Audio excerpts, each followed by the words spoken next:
beginning, there was... Nothing, actually. Well, there can't be nothing. Otherwise, it's just a black screen and subtitles. Oh yes, the sacred text of Helvetica Bold. I was building tension. Tension's fine, but we could add some color. Blue. Green.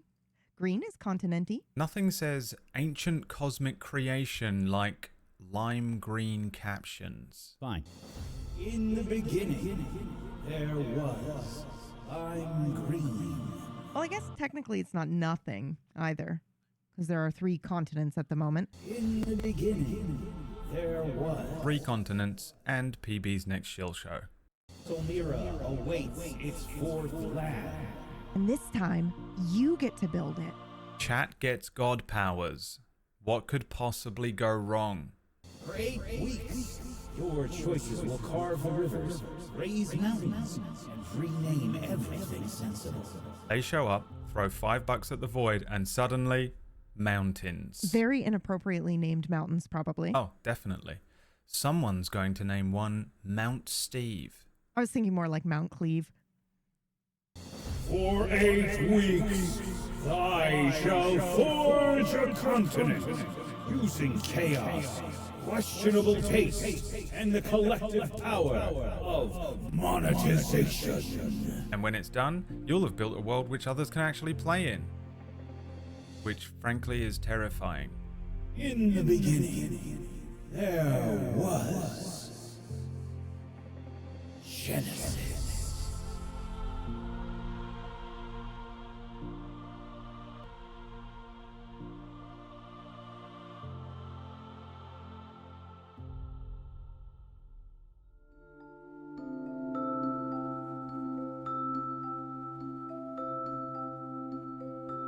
Oh? Hi, guys. How are you? Hello. We're just Hello. talking Pumpkin about Berry. Minecraft. Hello, Whack Steven. How are you, Pumpkin Berry? I'm all right. Thanks. Totally And you? having a great day. Oh, yeah, I know. Should I explain a little bit about my day? It's No, probably you not a haven't got bad time. idea. What? Whoa, I think You haven't got time. Oh.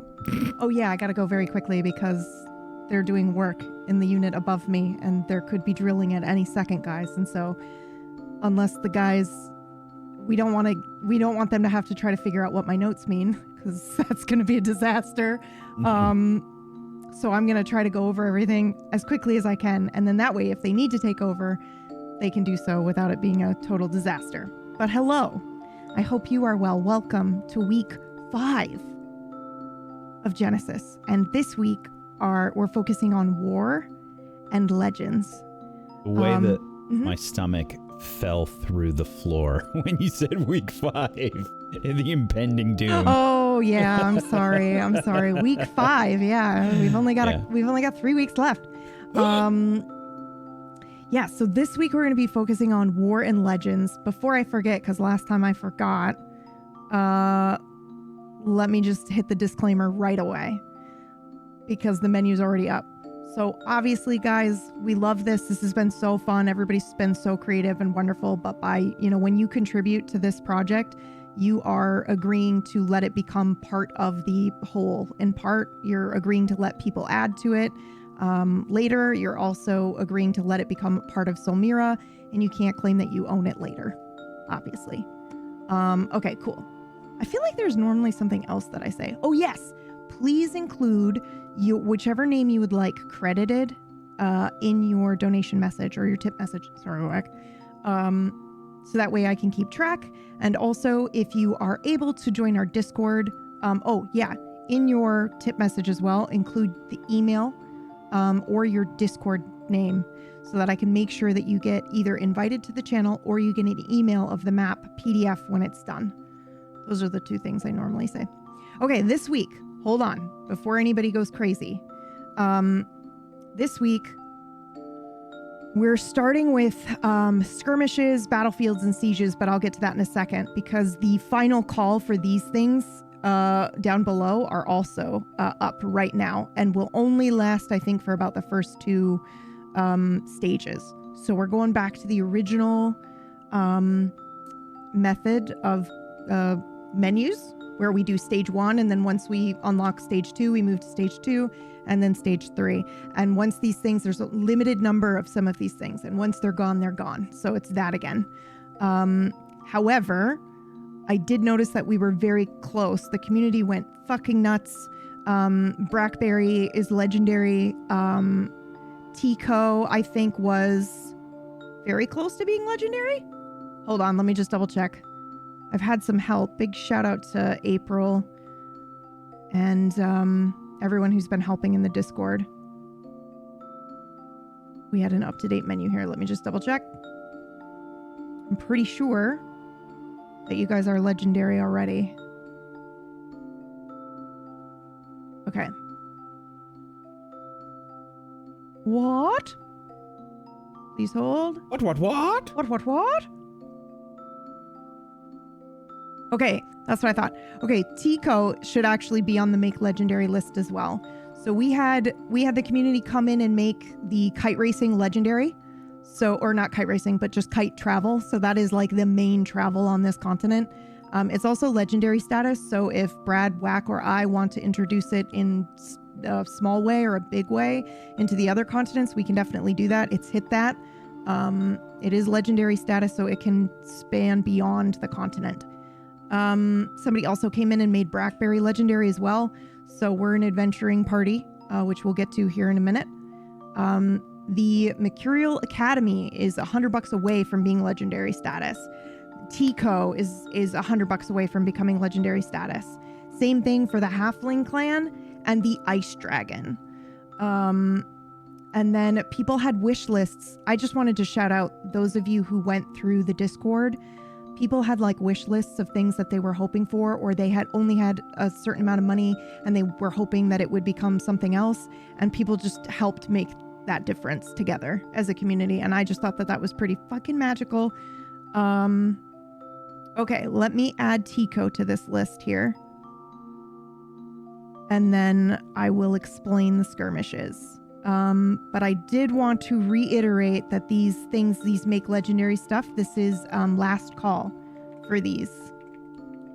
And they probably will only last through the first 2 stages today, because things happen in stage 3. Okay, that's it. I can start. Wow, that was easy. Okay, so we're starting with history, wartime, skirmishes, battlefields, sieges. So when you grab one of these, if you're interested in grabbing one of these, choose your empire. And as a reminder, we actually have 4 that you can choose from.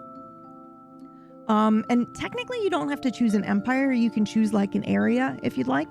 You can choose a town that maybe had a skirmish once upon a time, or a big fight, and now we'll figure out the lore for why it is the way that it is after you've made your decision. But maybe there was a siege in one area and that's why it is smaller. Like maybe that's why it's the size that it is today, rather than being an empire, something like that. We can get creative with it. So just make sure that you list like either the town that you want it attached to or the empire that you want it attached to. And if you want it to be random, it can be random as well. And this will go for the next like 40 minutes before we move on to section 2. So again, the skirmishes and the battlefields and stuff, those are limited. So once they're gone, they're gone. We can only have that many. Otherwise it gets crazy. I don't know why I Macy grade that. It just happened. I'm happy about it. I am. I'm thrilled. I'm sorry. I'm sorry. I also have trouble. A little bit of echolalia. Yep. It's fine. It's been affecting Can't help us. myself. Yeah, it has been. What else did I want to tell you guys about? Some other really cool stuff that happened. We had some NPCs come in. We had some more additions to... okay. Hold on 1 second. I got you, Weekeny. We had some more additions to like imports and exports, which I thought was really cool. We had one come in today, which I thought was really neat. Migratory fish that travel along the icy west coast. Their route is affected by the spectral aura that infuses them with magical properties. And then the Une town, I think we called it Une, up top, up north, makes magical fish oil from them. which I thought that was fucking cool. Now, technically, just so it is on record, the aurora can be seen from anywhere on the continent because it is also legendary status. However, it is brightest along that western coast there, along those mountains. And people travel all over to go to, I think it's the City of Stars to view the aurora. Australis? Yes, that's right. Thank you. 1 hour section. Yeah. So we did have Weekeny come in with $25 towards Tico, guys. So that puts it at 75 until it hits legendary status. Again, this last call menu down here is for make legendary is only open for the next 2 sections. Okay. And then it's done. The add to the legend of Tico and Blackberry is open. You guys can do that no matter what. So you can just basically throw $25 in and be like, just give us a random thing that Blackberry did or went or fought or saw or whatever, and then we will add that into little tidbits of lore around Blackberry. You can also do the same thing for Tico at the moment. The legend, as it stands right now, won't necessarily reach the whole continent, but they're pretty well known in their region. So it can either be a name of a tea or, you know, a property of one of their teas, or like a tea that they had at one time that did a cool thing. Whatever you guys want.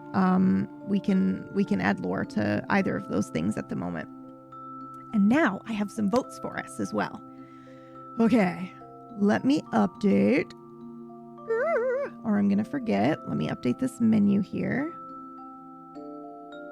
Eco. Okay.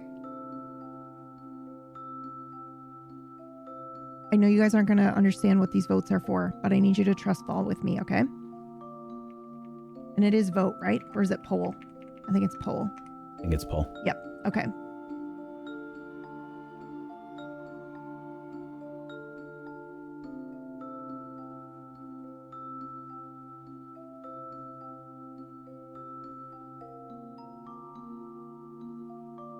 And we'll go for 3 minutes because 3 minutes is magical. All right, you guys should see a vote up at the moment. Apologies in advance to those watching the VOD or who were not able to make it live today. This session does have some stuff that is pretty Time sensitive. Time sensitive. So yeah, we had to do it while we were live. Ooh. Brad, do you want to try to pronounce these? I wonder if my notes are good. Iskrukf. Yeah? Yeah.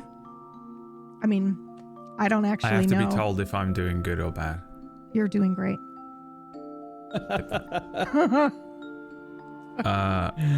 Just a button push. Uh-huh. Yeah, I like that one. And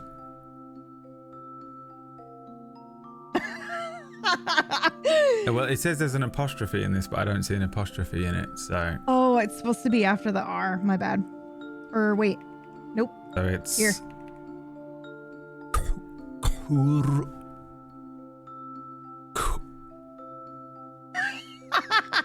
It's by the way, it's a guttural chest start, which, so I don't know what does that mean. Yeah.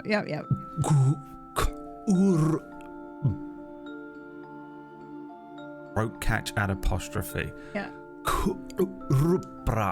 Yeah. That's pretty cool. That's pretty fucking cool sounding. To speak. That's pretty Klingon fucking the cool first sounding. times. Person learning to speak Klingon the first time. My unknown The character click is learning how to so speak good. for the first time. Oh, God. Although it does look like the first one is winning. Thank God. Interesting.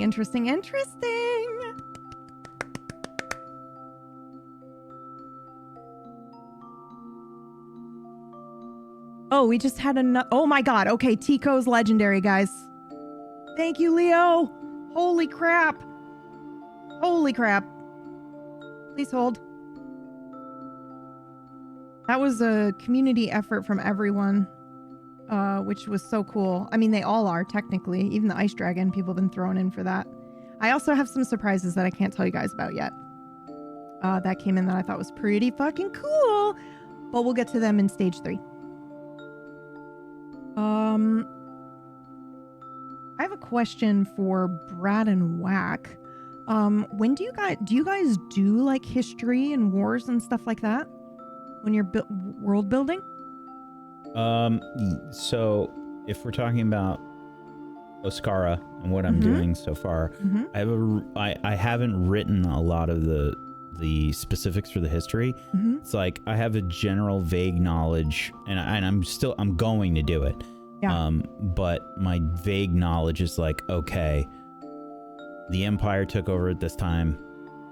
When did they take over this country? When did they take over this country? When did they take over this country? And I have like a loose timeline of when that happened. Yeah, you've got one ruling. Well, Kantrazi is like the idea with empires is that they've conquered. Yeah. Right. Yep. So, when did they conquer this place? What effect did it have? So I have a lot of that stuff in mind. And I've created like a couple important characters that will sort of push forward a bunch of the lore. You know, like I almost have set pieces like I normally do in a game. And I'm going to use them to push the lore forward, basically. Okay. That's my answer. Same. Oh, come on. Same. I have a vague idea of what the timeline of wars was. Yeah. When do you do that, though? I have the important stuff written down. Just when I need to justify it for whatever reason, makes sense. Is there political strife? Why? Probably war. Is there poverty? Why? Because there's war. Does someone hate the ruling class? Why? Probably war. Yeah. Depends what it is. Like, Darkfire was set in a post-war depression.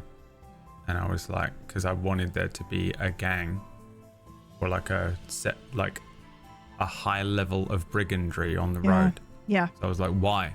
Oh, they're just war vets who weren't treated correctly at the end of the war. Vayfall's a little different. There's some stuff in there that makes sense, but I just have it vaguely in my head, and I'll tell you why no one ever asks or cares. Okay. You know? If you can write a whole history of your entire continent, and no one would. Chat would probably ask. People in chat would ask in like a random stream or something, but my players will never ever ask. Yeah. They don't care about what happened 150 years ago to justify this thing, even though you know there's something that did justify it. Because if you don't put it in, then the world doesn't feel real and it doesn't make sense. But if you do put it in, it makes more sense and players will feel comfortable in that world because it makes sense and it's a better sense of immersion. But they will never ask like what year. Yeah. You know? Yeah. What caused who was the Archduke Franz Ferdinand? And what was that all about? They'll never ever ask that. Yeah. Unless you... Or they want to be like, they want bring it somehow, into their history or bastory somehow tied to this great battle or something like that, yeah. Leah's character in Side Quest, the second one, she just showed up one day and was like, here's my backstory, there's a war in here. And I was like, whoa. Cool. I was like, I need to change some stuff because you just made up a war that didn't ever happen. Yep.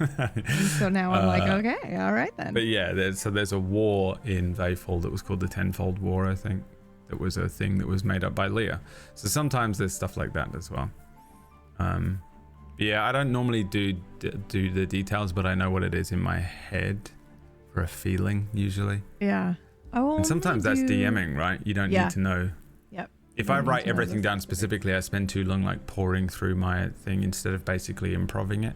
Partially DMing is improving as well. Yeah, and like going... Which is improving the world. Yeah, and figuring it out in the moment sometimes is better than the idea that you would have if you're just sitting down with a coffee without that kind of moment informing your decision making. Yeah. So I like to also pick, which is why the menu is pretty limited to like 3 main sieges and stuff like that, because you really don't need a lot of that. It's basically just if you guys want to guarantee that, you know, Waffle Core, aka Hayden Core, fought Storian at one point or something like that. But I only usually pick like a couple of things where I'm like, okay, especially if it's an area that had crazy exports or like has a lot of really good resources. I'm like, well, somebody definitely tried to come and take those at one point. So this area, I might pick an area where I'm like, this is probably, war torn or has had a lot of sieges or people try to come and take these resources a lot. I also did not read out the second poll that came up just now, but so I might just re-put it up again. Sorry, guys. You are choosing between, and I cannot explain. You have to trust fall with me on this. Just go with your gut. Option number 1, survival, witness, preservation. Option number 2, inevitability, isolation, and witness. Or option number 3, witness, silence, and hardship. Okay, I'm going to redo the poll. Can I just... Oh, I would have done this wrong if there was drilling. Oh, you would have? Really? Yeah, I thought these were 3 separate votes and you had to pick one of each. Oh, no. And then it would give the 3 things at the end of it. Mm-hmm. Which is why I was like, why is witness in all of them? Yeah, I see. Because I was like, you could end up with witness, witness, witness. But again, I just went, oh, PB's brain. Yep. my brain, guys. I'm sure it makes sense to her. Oh, I'm so glad that they're not drilling. Okay, so I put that one up for another 3 minutes. I think the other thing with war is you have to look at like,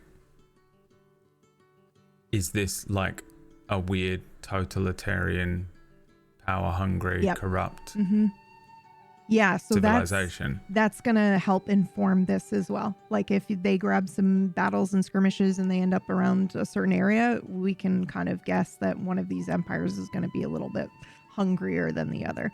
But if they don't, that's okay. We'll maybe this is, I don't know. We'll figure it out. We'll figure out the answer as to why later. I normally think of that first. Vayfall has an empire, this is a kingdom, backwards and a republic. Yeah. Ooh. And like the republic. So I did that because I just wanted the 3. I mean, there were 4 kingdoms. One of them's gone now. Mm-hmm. Same thing, same question. Mm-hmm. But I wanted there to be those 3 political conflicts available, So the empire is probably a totalitarian. They probably want to rule everything. That's what they believe in. So they're always at conflict with everyone, Yeah. And then I was like, well, monarchies are kind of like that too. Yeah. Not too dissimilar. And the republic less so. So how do you... Because we have to do this some of still. that for me too. Yeah, we have to do this still. And I've been thinking about like, how do we go about doing this? How do you decide which one is which? Like we need to figure out kind of what these empires, how they're ruled. Like if it is kind of like by a council or a monarchy or... Well, an empire is an empire. Yeah. So they're an empire. Or an empress. Define something with itself. Yeah. Well, they can't have a council, can they? I mean, they could. It's just like this, I guess, thing is being ruled by, or this region is being ruled by Haydencore, and then Haydencore is, how is Haydencore set up? Is it set up by a council or a lord or an empress or whatever? Right. So. But does that not immediately make it not an empire if it isn't? I don't know, by the way. I'm not smart enough for this. I don't know either. I didn't study history. I assumed just look that up it stuff was... when I want to, and then I find something like Rome and go, Rome's cool. Let me learn a little bit of history about Rome. Yeah. And then base my kingdom off of, well, like my empire off of Rome. And then I look at like the city-states of Italy when they were sort of a republic and go, okay, well, you got like all these Venetian states and stuff. Okay, well, that's interesting. And I piece that together. Monarchy, I kind of understand because of just English history. So it's just, I just have to remember primary school where they taught me about King Henry VIII or whatever the fuck. Yeah. Well, I was going to say, I was going to let them decide how it's kind of ruled over at some point, the three active empires, maybe the secret one too. Okay, this vote came through here. Hold on. So you guys chose option number 1, which is survival, witness, and preservation. Cool. Okay, we're going again. I know you guys don't know what's happening, but again, trust me. Okay, the next one. Brad, do you want to go over the names? What are we doing? Just pronouncing Lord of the Rings. The second black one. speech. Teluthar? Yep. Telethar? Yep. Neruvia? Uruvas? Those are the 3 options, guys. I know you don't know why yet, but just pick your favorite. Pick the one that speaks to you.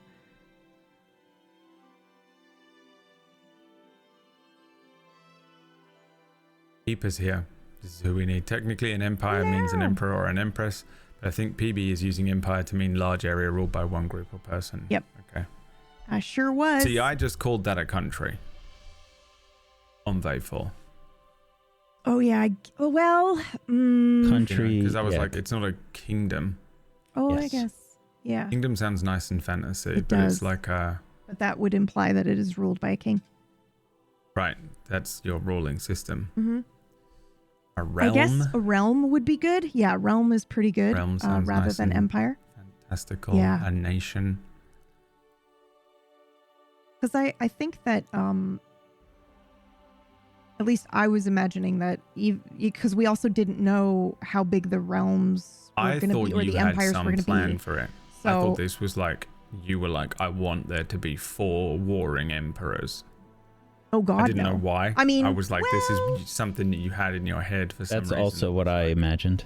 Locked in, where you were like, for some reason, Mhm. each of these areas, literally, they all exclusively are like a feudal empire. Mm-hmm. They're just a split empire at war. And because they, maybe once upon a time it was a whole empire, Uh-huh. that's how they learned how to rule. So they just don't have any other concept of rule. So it's only empires. So then it's split into 4 segments. Mm-hmm. And I thought this was going to be a reveal where you were like, haha, I did the law. And you were like, bam. But no, you just didn't have I want another everyone word to remember for, this domain. moment. Yeah. I just want everyone to remember how Brad fucking just reached into my brain. It's not quite what he was suggesting, but it's pretty fucking close. The Broken Empire thing, trilogy of books. Yeah. PB's version. But yeah, Okay. I just assumed that was kind of what had happened here. Yeah. We have And something so similar. I will admit. He They're did all just warring kind of, to be the one empire. you did just kind of reach into my brain. That's not, so I really wanted to leave it open to the community to decide if they're, A, how they're kind of ruled, and then B, if they are at war with each other. But I do have something else planned that I thought was pretty cool, and I pulled from what you guys already created to do it. So I did make some lore. It's a fucking fun concept, and I think Yeah. a good one to set a D&D campaign in, where you just go, this is a continent where there's 4 emperors, and Yeah. they're all at war. The War of the 4 Emperors That's is a great fucking title of a so book. cool. Now, Meister. Okay, let's see. Hold on. I've got another poll and I want to hear what you're saying, but I have to, it's timed. So, okay, you guys need to pick, oh, why is it doing that? Okay, hold on. I'll be right with you. Option number 1, endurance, reclamation, and community. Oh, it's not letting me put that in there. Oh my God, is it too long? Okay. Clip that.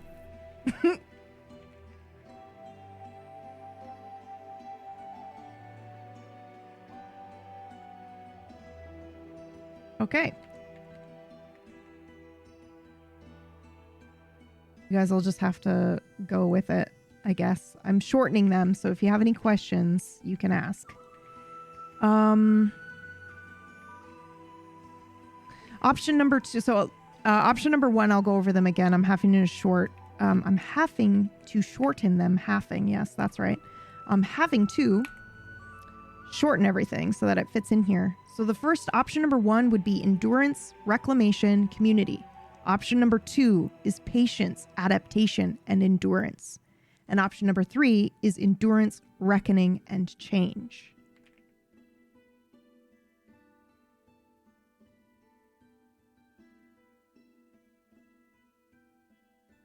And I'm sorry that it doesn't let me put the whole thing in here. Rip it. Shadow's thrown cash in for a skirmish. Ooh, all right. Did Shadow decide where, or is it random? Past skirmish On the waters. waters. Yes. Okay. I don't know where you're putting these. So it's either your choice, Under or or you can over the- roll, or No, I mean in the notes. oh, You want it under the name stuff or above the name stuff? I would do above the name stuff. Here, would you like me to make a little spot? Oh, I think I've already done it. But Okay, I believe you. Okay, that vote is up, and then I will prep for the next one. We have, the poll is up. Oh, wait. Yes, the poll is up. And at the moment, it looks like patience, adaptation, and endurance are winning. And then we have 4 more votes after this, guys, to get through, and then we'll move on to part 2. Bradley, where would you like to put the skirmish on the water? it has to be near the Water Kingdom area. Yeah. Ikuni? Yeah. Doesn't it? I mean, doesn't it circle? Yeah. So we still want to keep it in the area I have it right now, or? No. I mean the underwater town. Yeah, Oh, that's this cool. one? That's City. cool. Yeah. Somewhere there. Yeah. Oh, we have a name for this now. Oh, okay. Ooh, wow. Oh my God, they're tied. Don't do this to me, chat. Guys, please. I need you to decide. Don't make me decide. Please. I will be crushed under the weight of choice. Vibe polling on a Friday. Yeah, we've got a couple more. So right now we've the 2 that are okay, you guys, thank you. The one that is winning at the moment is endurance, reckoning, and change. And close second is patience, adaptation, and endurance.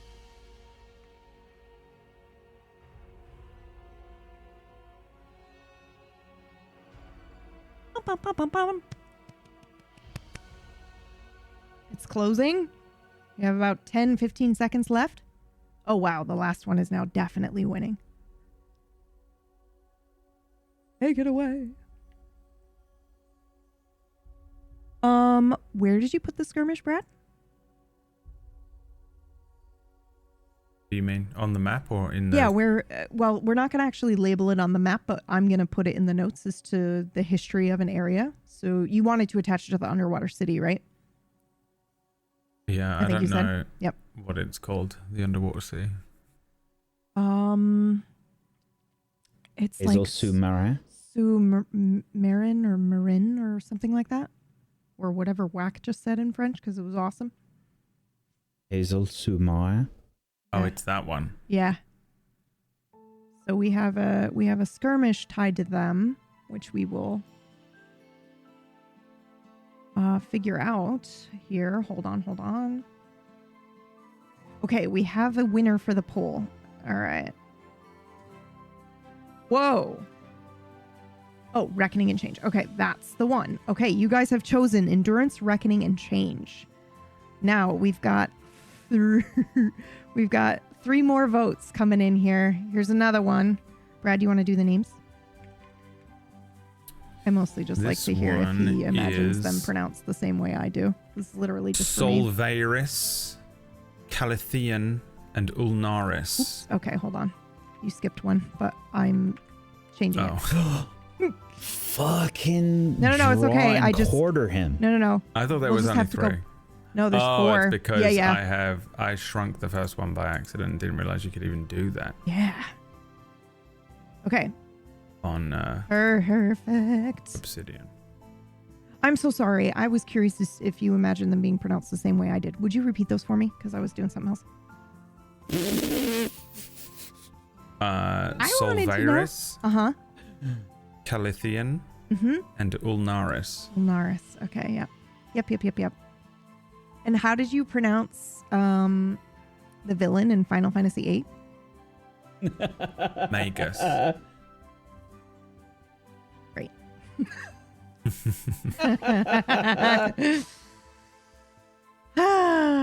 Which one? They're all wrong. Final Fantasy VIII's the worst one. Yeah. Cypher? No, that's how I pronounced it as well. Cypher? Yeah. How did you? I did too. Yeah. Cypher, I feel like, was an easy one. What about I meant matron. Idea? Yeah. But I never said it out loud until now. I said Idea. And I think like I said Idea. Idia. Or, no. We all had it different. Yeah, we all had that one. Different. Yep. I like how it sounds in my head, but I hate how it sounds when it comes out of my mouth. So Yeah. I prefer your versions.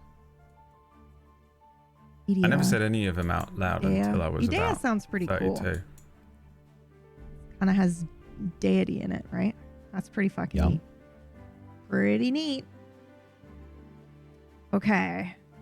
We have about a minute, I think, technically, left of this current poll. And I know you guys don't know what it's for yet.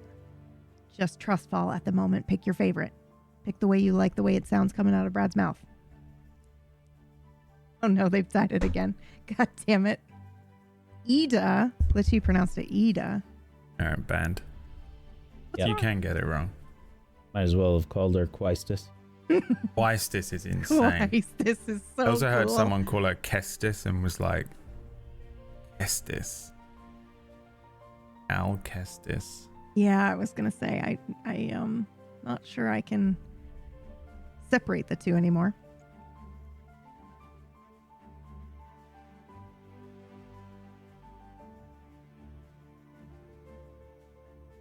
Is it Titus or Titus? I pronounced it Titus, but I think it's technically always should did. be Titus. Yeah, I always did Titus. yeah, because I think it's Titus is Okinawan. water. Makes Yeah, sense. that's what I thought too. But it's Okinawan, so I think they did T. I think it's T. It is Titus. Yeah, But I will always call him Titus and I'll die on that hill. same. Una and Titus. Come on. Okay, did we have a winner? We have like 5 seconds. We've got 9 and 10. Ooh, this one was a close call. I really like the way you said that though. So that is a good shout, guys. Do you see what it's for, Brad? Now? Yeah. Okay. Isn't that fucking cool? That's a good one for that, I think. Okay. The next one we're voting on, guys, is...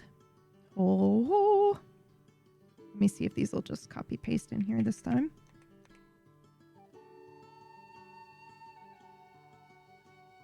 No, they will not. Great.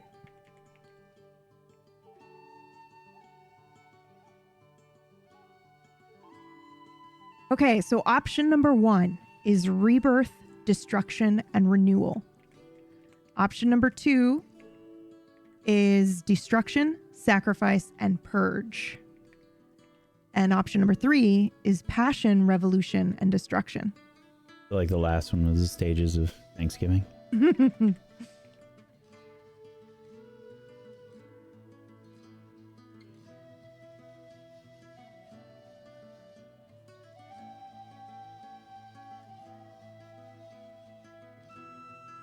Cool. And it's up. And then we only have 2 more after that, and then we're closing stage 1 with the skirmishes. You guys don't really seem to care about the skirmishes in the war, which is great, because we can just add it later. As need be, a GM can make it up.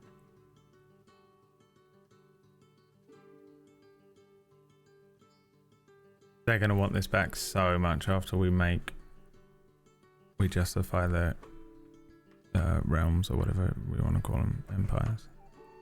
Maybe I might bring it back at some point. I've never done this before, so I've just been kind of like making it up as we go and seeing what you guys are interested in contributing to or don't really care about. So if you guys want to bring it back, we can do that. But for now, I think it's like Brad said, not many people care too much about history and war. It's kind of like all right, we know these guys don't like these guys, and that's all we need to know. I'm sure some shit happened in the past, but who knows? Settings don't make sense without war in their history, but no one ever gives a shit. You just have to do it as part of the justifying element of writing a setting, I think. Yeah. So we'll go through and we can add that if they're not too keen on having things fight each other, and that's totally fine. Okay, last about minute 30 of this vote, guys, and again, everything's shorthand on the screen, and so it's like PB language. Option number 1 is rebirth, destruction, renewal.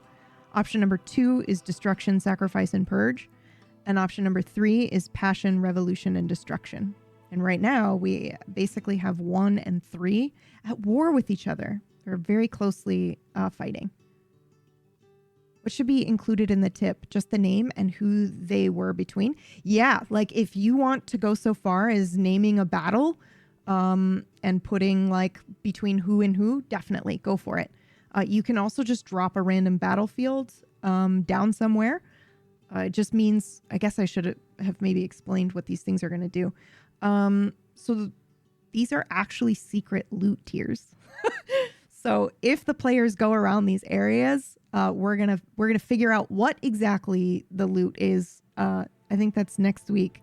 But it's kind of determining like where some loot will be found for players who are wandering the map. Or like where there might be ghosts or something like that if you guys choose to do one of the graveyards or something. What? That's not on the menu yet. My bad. Okay, it looks like Rebirth, Destruction, and Renewal won that one. GG, you guys. Okay, only 2 left. So I'm going to scroll back up, Brad, if you want to read these names here. Okay, so you guys are voting between... There's only one option here. What do you mean? There's only one option if it doesn't get 100% of the vote. I wonder if it's the same one I want. Okay. Shall we just get ready to DM each other, but don't hit send until the same time? Right, let me say them and then we can do that. Yep, okay. The first option is Poporon. The second option is Barawon. And the third one is Oron Kissa.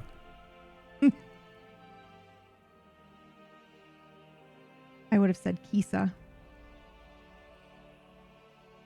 Well, I love it. I love it. I love it. Okay, you ready? Yeah. Yeah, absolutely. Say when. No. Nope, not the same one. 1000% not the one that you have chosen. Yep, not at all. And watch chat choose a completely different one. Yep. I suspect they will guess very much wrongly for me for a particular reason. Why?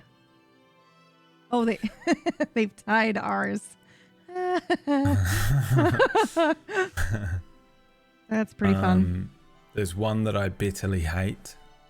Which one is that? that? One that I like. There's one that I like less than the other one. Do you bitterly hate mine? I like the most. Do you bitterly hate mine? No. I love it so much. So much so that I was almost like, fuck it. That's it. I'm not letting the vote happen. Oh.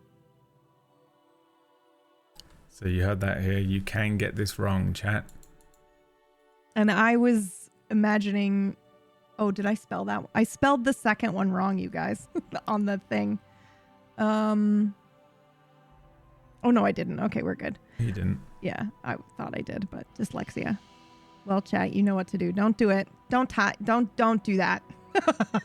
They're going to tie them all in 11. The word Oron is in 2 of them. Yeah, I wanted Oron in all of them somehow. So, I don't know. Maybe I'll move it around in the second one, but also it's just kind of a neat nod to a Final Fantasy X character. Weird that we were talking about Final Fantasy X. 100% nod to him. Because we could. Why not? Oh my god. Oh my god, this is a close race. Oh my god. Please. Please. Please. Fingers crossed. You guys have about 30 seconds left. Can I vote? I did. I voted. From the Table Story account? Yeah. No, from mine. Are you going to vote from the Table Story one? Oh, no. You'll tie us. No! Three-way tie is going to come in here, isn't it? Nope. It looks like... Can't vote from the Table Story one. Yeah, the third one might... Yeah, because the Table Story one is the one that did it, right? The worst one. Yeah, I actually agree. tried to ruin it by saying it as badly as I could. That's why I said Oron Kissa instead of something saying like it as Kissa. nicely in a way that would make sense. Come on, Oron Kissa. Paporon is so cool. No, Paporon, it really does sound reminds me like of a Lord of the Rings themed Indian restaurant. It sounds so horrible.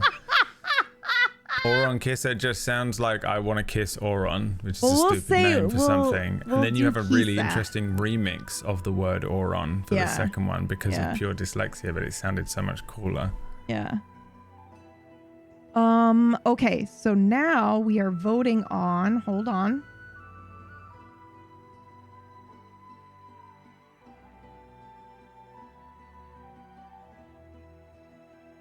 Okay. The last one, guys. Option number 1 is going to be stability, duty, and oaths. Duty.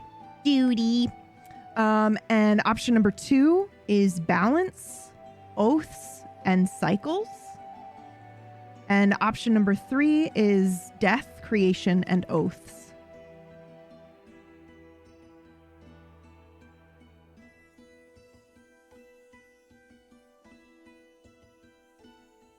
And this is the last one. What's that character in Final Fantasy XIV? That from the very beginning, whose name that starts with a P and has that sound? It's like that. Sounds like the Pope's name is Orin. Yeah, I guess. I don't know any Final Fantasy XIV characters. You don't remember any? There aren't any. I don't know any. Oh, okay. It's not a real It's an game. MMO. There's not real, like, depth. Oh my god, they're purposely trying to hurt me. They're hurting 11 me. and 14 should be stripped of their numbers Oh my god! into a real title. Please don't hurt me. They're trying to kill me. Shadow. No, I really liked 14 and didn't play 11. Yeah, I didn't don't ever remember play the 11 either. characters. I remember them if you said them to me. I can't. I know lifed 14 I have to for think a little bit about, last year. Yeah, and you were in Heaven's Sword, right? I am currently a Dark Knight Yeah. in that really cool city that's all like snowy and at the top Ishgard. of Yeah. Ishgard. It's a cool looking place. I like it a lot. So yeah, I think you're in Heaven's Sword. So a Palamo, yeah, that's right. Because I was actually watching Brad play Final Fantasy XIV before I got into it, and he was reading the quest logs from that character out, and that character's fucking hilarious in the beginning. Like I think there's just some crazy quest dialogue. Anyway, focus, PB. Alan Pollum. What? Alan Pollum. Are you rearranging the... Yeah, I got it. I got there in the end. not. I got there in the end. We had a skirmish come in from Maya, but the name and or the area has been pushed on to Sav. So Sav, surprise, you get to choose a skirmish. Congrats! Yeah, congrats. You get to choose where there is a skirmish. And you can just put it in the chat there if you'd like, and I'll note it down. And then Shadow came in with one of the land empires besieged a city. Okay. So that's going to be either Storian or Hayden Core. Do you guys want to put it up for a vote? Or should we do like a dice roll? No? You want to do the vote? Either's good, I think. Okay, let's see. The last one of the votes that I need before moving on to another thing. Oh God, guys, don't tie it! Oh, they tied it. Okay. Shock. Do you guys want to be the tiebreaker? Oh, you can't, because that would oh no, we'll all three do it. We'll all three vote Want me to on roll it. a dice? Yeah, please, that would be so much I better. can just roll this d20. Yep. 1 to 10 is balance. Okay. Okay. In fact, Yep. I'll do it like this so you can see. Okay. What does it say? I don't know, I can't see it. I can't see it either. I vote Come death on. creation 8 oaths. or 16. 16. Okay, so it is the one you voted for, Whack. Death, creation, and oaths. Death, creation, and oaths. And oaths. Okay, so now that that's done, I lied about there being no more votes, guys. We're going to vote between who's the aggressor. Okay, that's what this poll is for.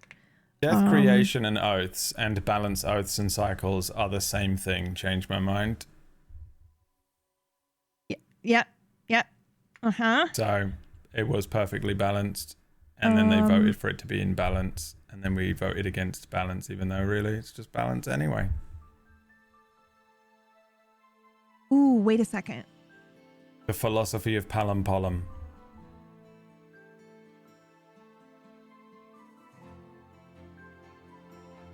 Oh my God. This is going to be fun as fuck. We're going to vote on who started it and then who won. You started it. Yeah. He started It's a slap fight. Yeah, exactly. Okay, so we're voting between this major siege, guys. So we have Hayden Core and Storian. Who started this fight?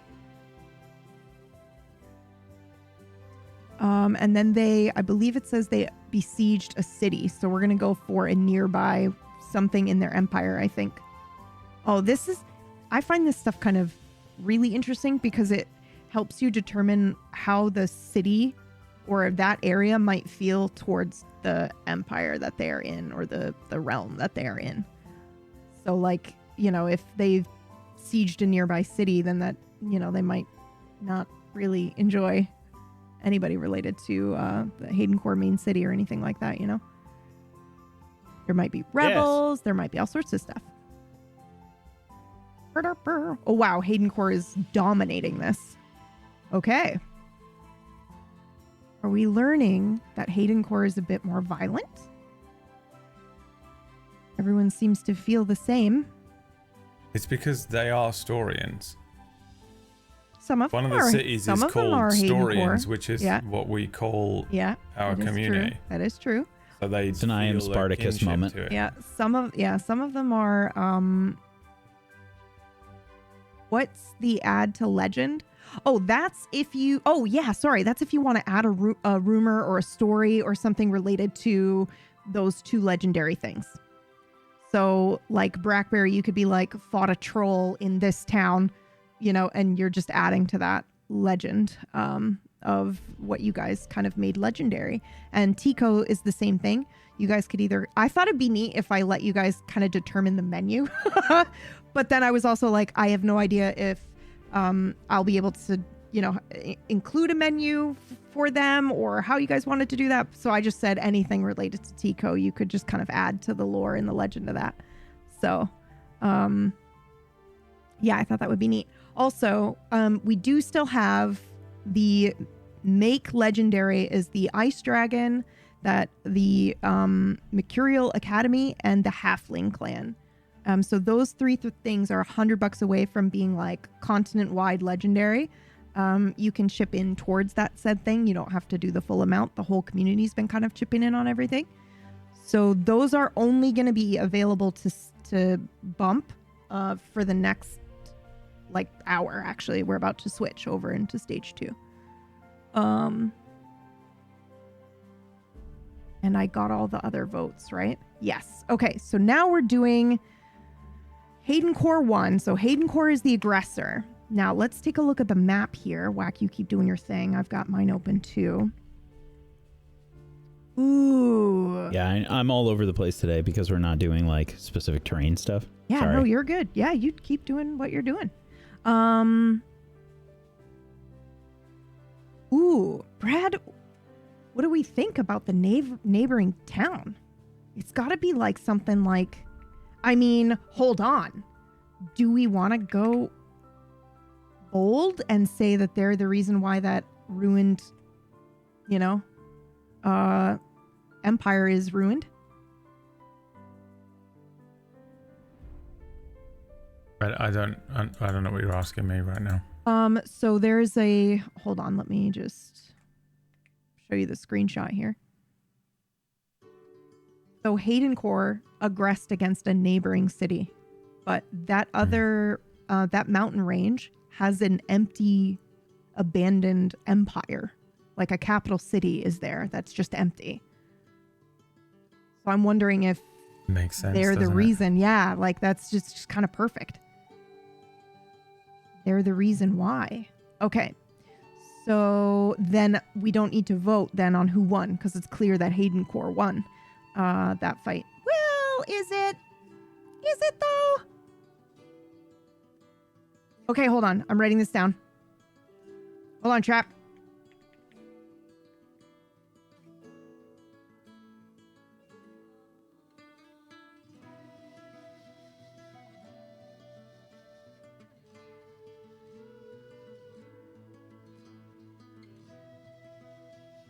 Very cool to do it this way. I'm so glad you think so, Waffle.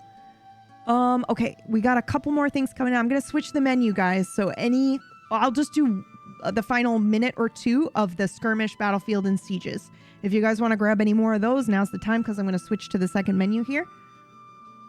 There are only 2 sieges left, I should say as well. We're only doing 3 of those big ones. Because otherwise it gets crazy. And in this little like book that we're gonna have of all the lore that everybody's made and the information, I think having 3 major battles is good. That shaped the history of the continent. Okay, Brad, can you read this? I can't see it. There's the perfect glare right over. Oh, I guess I can just move it. Hold on. I can brain. Literally have no idea what you're talking about. The tip that came in. I couldn't read it. Forgotten Fray. Oh my god. I am so glad you did this one because I was thinking the same thing. When I saw how close that border was between these 2 empires and that Zen's Tier forest was like right in between, I was like, this is awesome. Actually, I think Zen's Tier is up north and the forest is called something else. Or no, wait. It's right in the middle. I was just trying to remember what the forest was called versus there's a town as well, but I think Zen's Tier is the forest, the forgotten, the memory forest. Dragonfire Grove, is that the one you mean? Dragonfire Grove is something different, but they're nearby each other. Yeah. Yeah, Zen's Tier is the forest right there. Yep.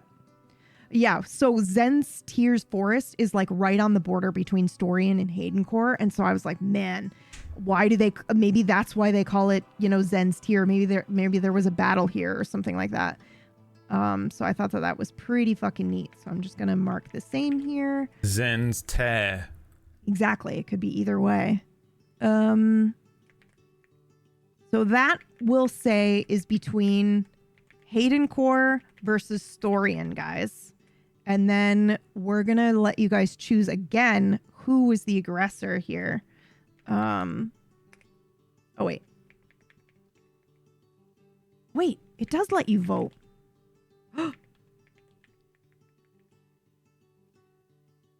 Maybe now's not the time to try to figure out how to do that.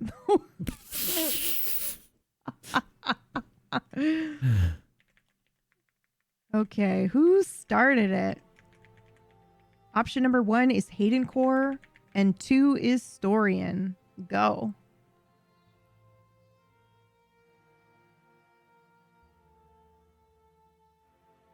Awesome, awesome, awesome, awesome.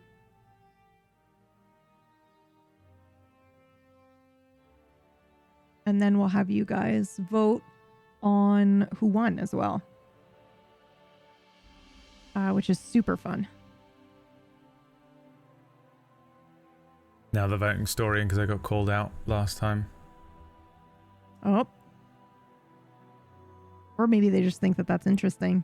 Maybe Storian No, siege. just because I Don't got give called them out. the benefit of the doubt. That's There's not how this absolutely works. no way it was anything other than...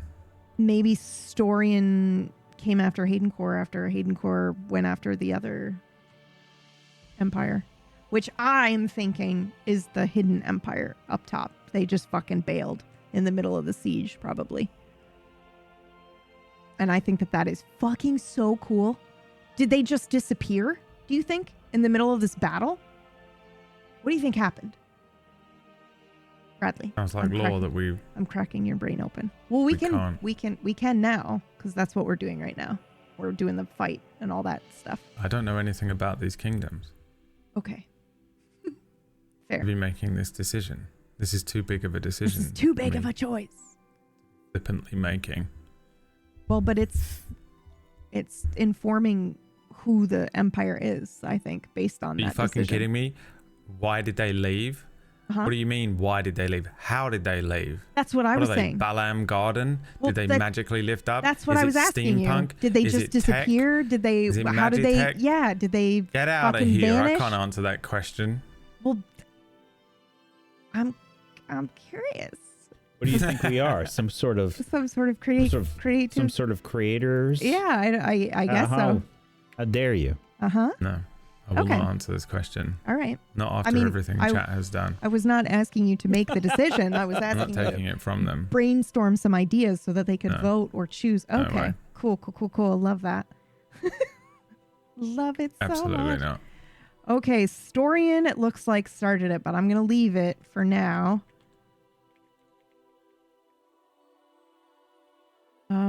And then you guys can decide who won as well.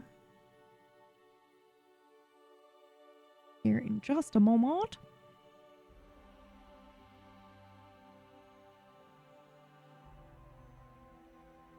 How long are you making these Ooh, votes? This one's pretty cool too. I did a couple minutes for that one. Just in case people are like listening and doing laundry, and then they can come back and vote.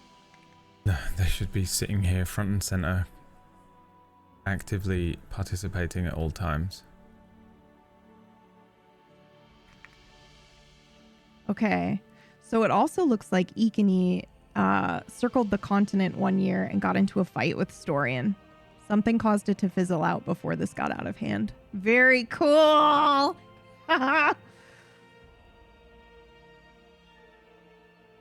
Okay, so Storian was the aggressor in Haydencore. Classic pub fight. Yeah. In Bar Haydencore punch up. versus Storian, Storian started it, and now you guys are deciding who won. Who won that fight? Who won the bar fight? Haydencore or Storian? And because Brad asked nicely, we'll change it to 2 minutes. Or should I do 1 minute? 1 minute's like pressure cooker. That's crazy. That's not a lot of time. No Twitch poll should be any longer than 2 minutes ever in the history of man. Okay, I'll do 2 minutes. I'll give you guys a maximum time to think about that decision. Better fucking hurry up. We'll fuck around. Okay, so in this other one though, we do have the aggressor and the, you know, kind of that it ended. Not really that who won, but it sounds like they came to some sort of agreement, which we will figure out later. Before it got crazy. And can I just say that's a super cool and creative way to explain lore-wise why it was a skirmish. And, you know, that's very cool. Like why it stayed that way. I feel like depending on where we are in the timeline, at one point Storian are going to turn around and start going after them all the time. Interesting. Well, we'll see. Timeline is something that I'm going to have to do once I have all this information, and I'm just going to roll randomly for it, guys, because otherwise it's like, unless it seems like it makes sense, then I'll do that. I'll come in and I'll help. Okay, I think that was all of them, right? Oh no, Sav. Skirmish. What did Sav choose? Did Sav say in the chat? All Storians voting for Hayden Core, blaming them, although they probably started it. Oh, wow. Sav. So I think Sav's Hayden Core. Sudwin Pass. Yes. Okay. Nice. Okay, cool. Let me put that in here. Let me just look. Sudwin Pass is, I think, on the left, right? Yeah. It's the canyon river that is only available during certain times of the year. So I already have the answer to this one, only because they no longer exist. Because this canyon, very specifically, not the canyon, but somebody wanted a canal that was like abandoned or not really used or only accessible during certain parts of the year. And then Sav and Maya made a canyon. So I was like, oh, this is perfect that somebody made a canal in the middle of this canyon, because the way that canyons are made, right, is that there would have been a river there and then there isn't anymore. So if there was a town that used that river all the time and then for whatever reason it dried up, then they would need to create a man-made one. And then for whatever reason, it's still staying dry or is only available in the springtime when the snow from the mountain next to it melts. So you would only be able to use it partway through the year. So the interesting thing is, I think I'm going to tie that skirmish to the reason why it's not used anymore, which would be somebody made it, maybe somebody else wanted it, or I kind of like the idea that it's like an internal skirmish between the people who built it. And because of the skirmish, it like broke up what would have become a town on the canyon side. That's cool.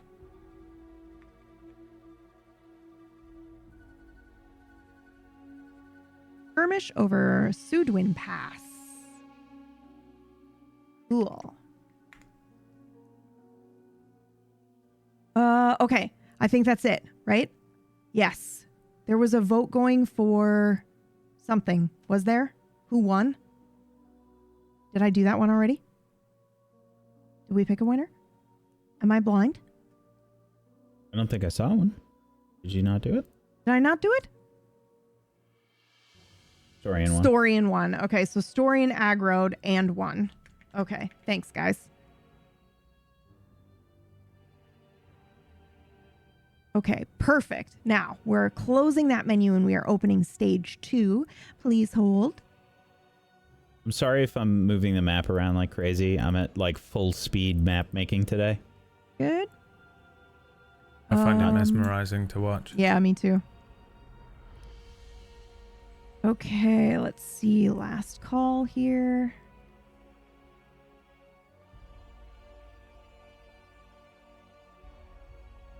I will leave last call up for just the end of this, guys.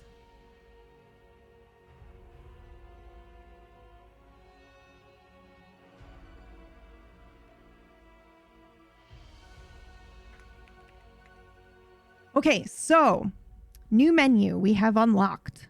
Again, most of the stuff on this menu is limited. It is still related to like war and history, but it's also set up for next week, which is like legendary loot and monsters and encounters and stuff like that around the map.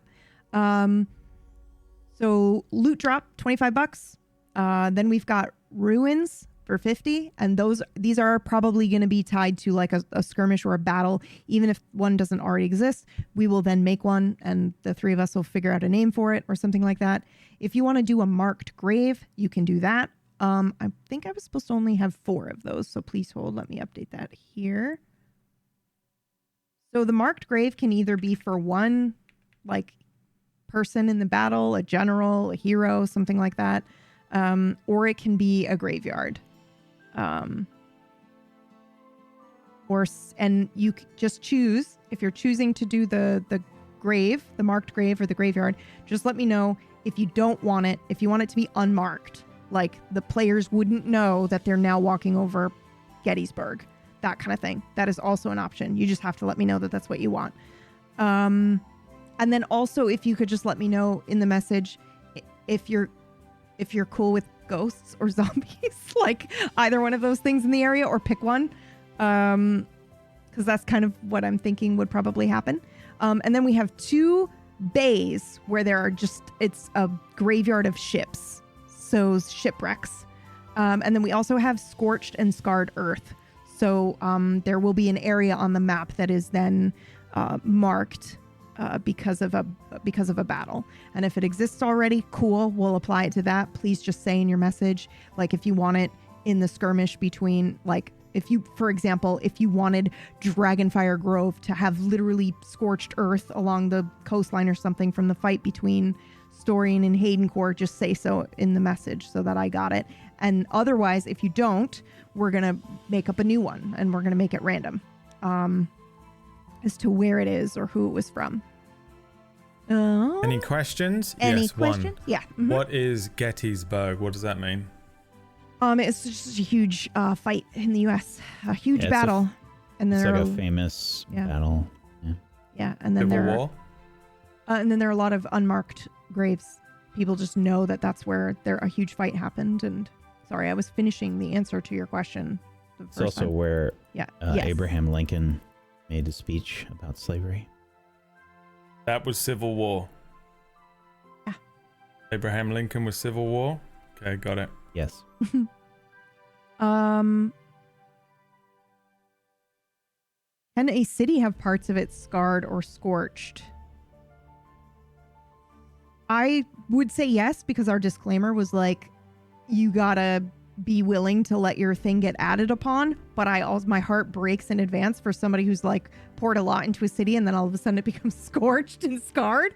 So I'm gonna say if you placed it, sure. If not, I might put it up for vote for the community. But yeah, I don't see why not. You know? Like parts of it, not whole. Yeah, then I think if parts of it, for sure.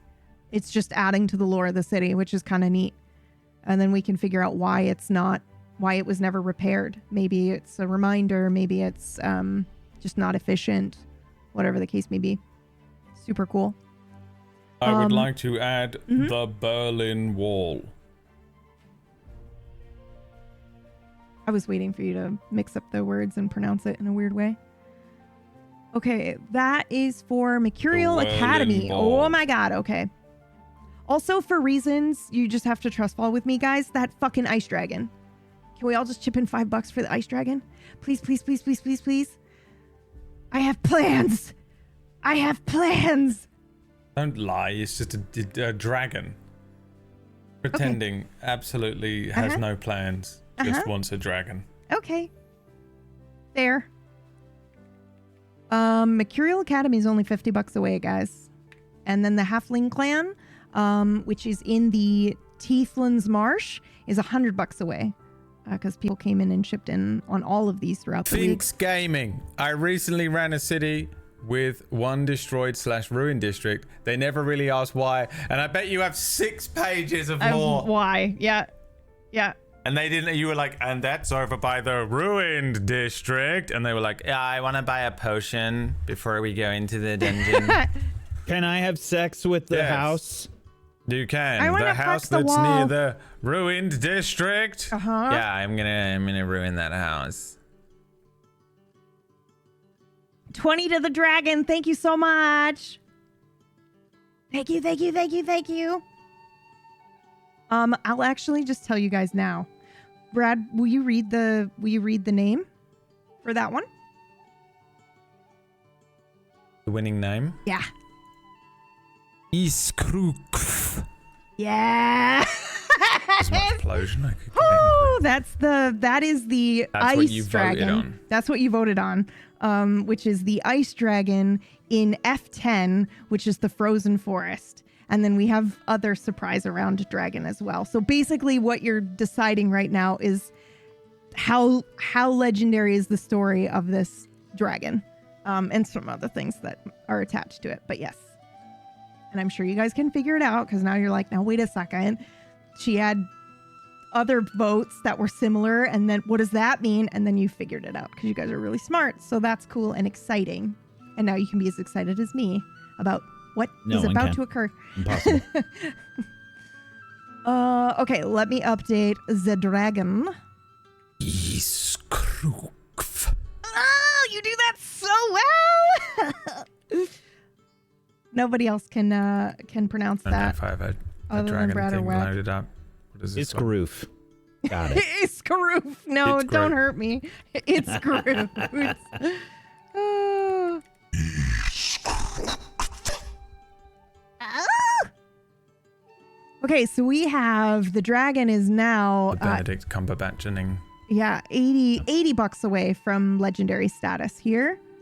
And then this is the final like 40 minutes for the last call stuff down below, which is to bump these things into legendary because then we move into a different stage where things have to be set. Okay, I'm updating the thing. Thank you guys so much, by the way. Oh, hell yeah. Okay, I have to update. I love that. Can you clip it so that I can have it and just hit it every single time? You have to do No, it. I can't do that. I'm not going to sound as resonant and then wonderful get as out. you do. Okay. Okay. Oh Don't my even God. Bother then. Don't even bother what? Running anything in this setting. What? If you can't pronounce Iskrukf exactly correctly like that, Uh-huh. then you're legally not allowed to run anything in this setting. I see. This disclaimer, the first thing written on the cover of the book. The dragon is only 50 bucks away, guys. Thank you. Oh God, never mind. It's only $25 away. 25 It's only 25 bucks away. You guys are the best. Thank you so much. Good, because I was gonna maybe feel really, really badly. It's like, And well, we've reached all these other things. stage 2, right? Yes, we are on stage 2. And it does look like we have shipwrecks in the vicinity of the frozen forest. Shut up. Okay, cool.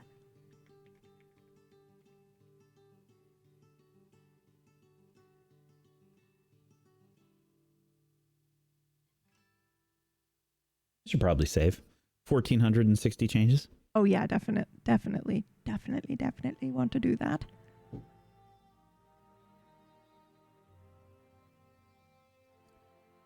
Okay, and I already have this too. Shipwrecks in the vicinity of the frozen forest. So I think, okay, question. And chat, you have to decide. Do we want it in the ocean or do we want it in Deadmine Lake? Like underneath that ice is a bunch of just destroyed ships. Okay? I'm putting the vote up for only a minute. Because Brad says that I can't put it up for any longer than that. So 2 minutes. He said no poll should be longer than 2 minutes on Twitch. Yeah. But what he really was saying was a minute. Are you insane? A minute is eternity on Twitch.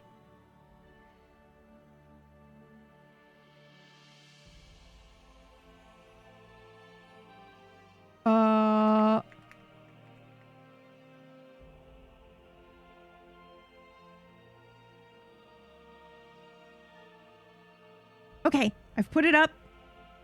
You guys can decide between where the shipwreck is located.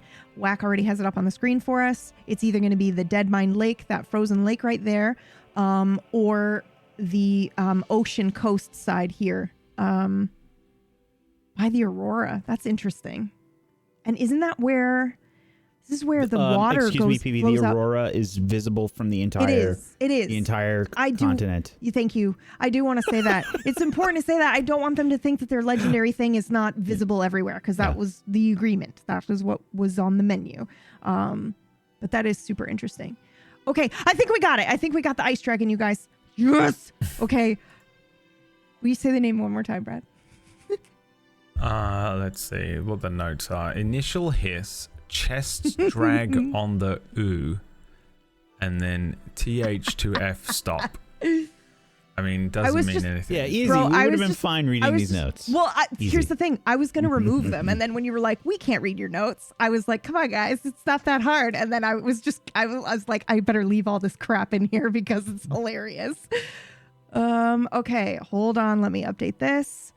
Our ice dragon is legendary. Thank you guys so much. Okay. Oh You have to like, how do you do it? What is a chest drag? What does that mean? I just imagine you're not pushing air through. Yeah, there's like a little bit of, it just doesn't need to be long, but I just imagine you're not doing anything with the air. Yeah. It's like that. Yeah, exactly. Is that how you pronounce it? Yeah, that was perfect. Okay, hold on. I have to... It's he's been straight updating. up. Yeah. Smoker's lung. Okay, hold on. I think we have... It's written is crew. Smoke is pouring out of my mouth at all times. Okay. So, you guys were awesome. Somebody took us to the dragon being legendary, and then there was $25 extra. So, I'm just going to dump it towards the academy. Because that's the next community thing on the list. Sound good? Okay, so the academy... No, I think you need to make the dragon more epic. That's not fair to what's coming next. Wow. I mean, we could anyway. No, it's fine. Hold on, I'm thinking. It's not a tough choice for PB. This is an outright lie. How long is long enough to make it seem like I thought really about how fair it would be? No, I already said we'll bump it to the academy, guys. No worries. And then we also have, what's that one that just came in from Rabbit, Brad? Ooh. The Dreaming City.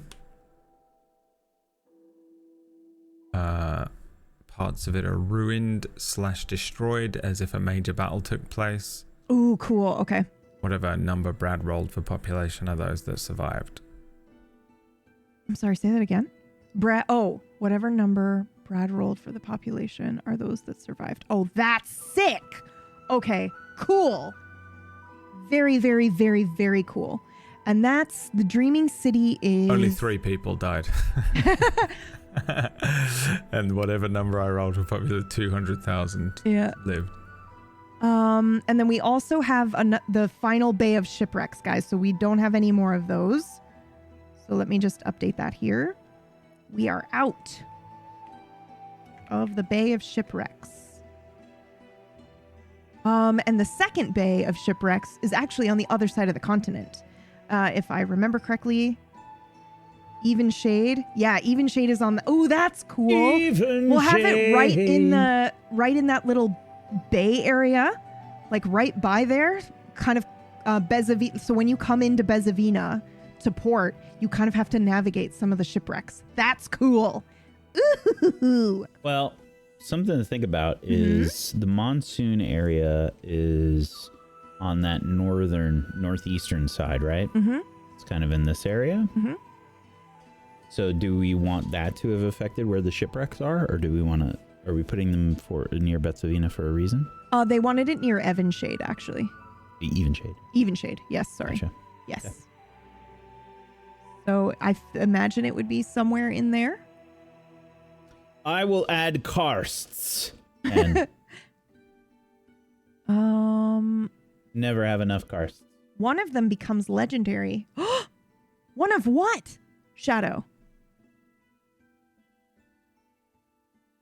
The Halfling Clan or the Academy, you mean?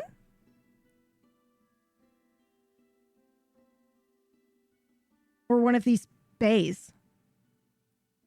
Stage 2 is cleared, my dears. Thank you so much. We're going to unlock the next part, which I'm very excited about.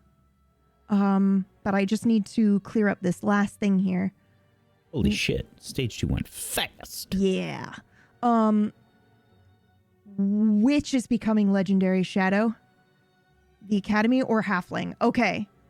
Do we want to put it up for a vote? Yes. We've done voting all day today. Okay. Community, you're deciding what's legendary. Anything left over will go to the other one. Okay?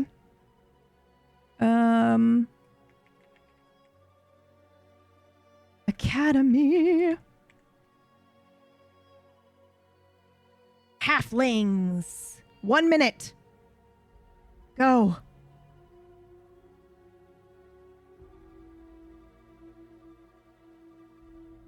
We should be 25 for the academy.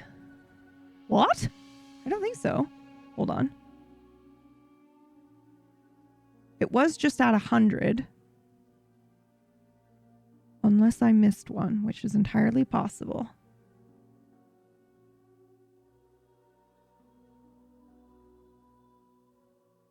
I think you might be right.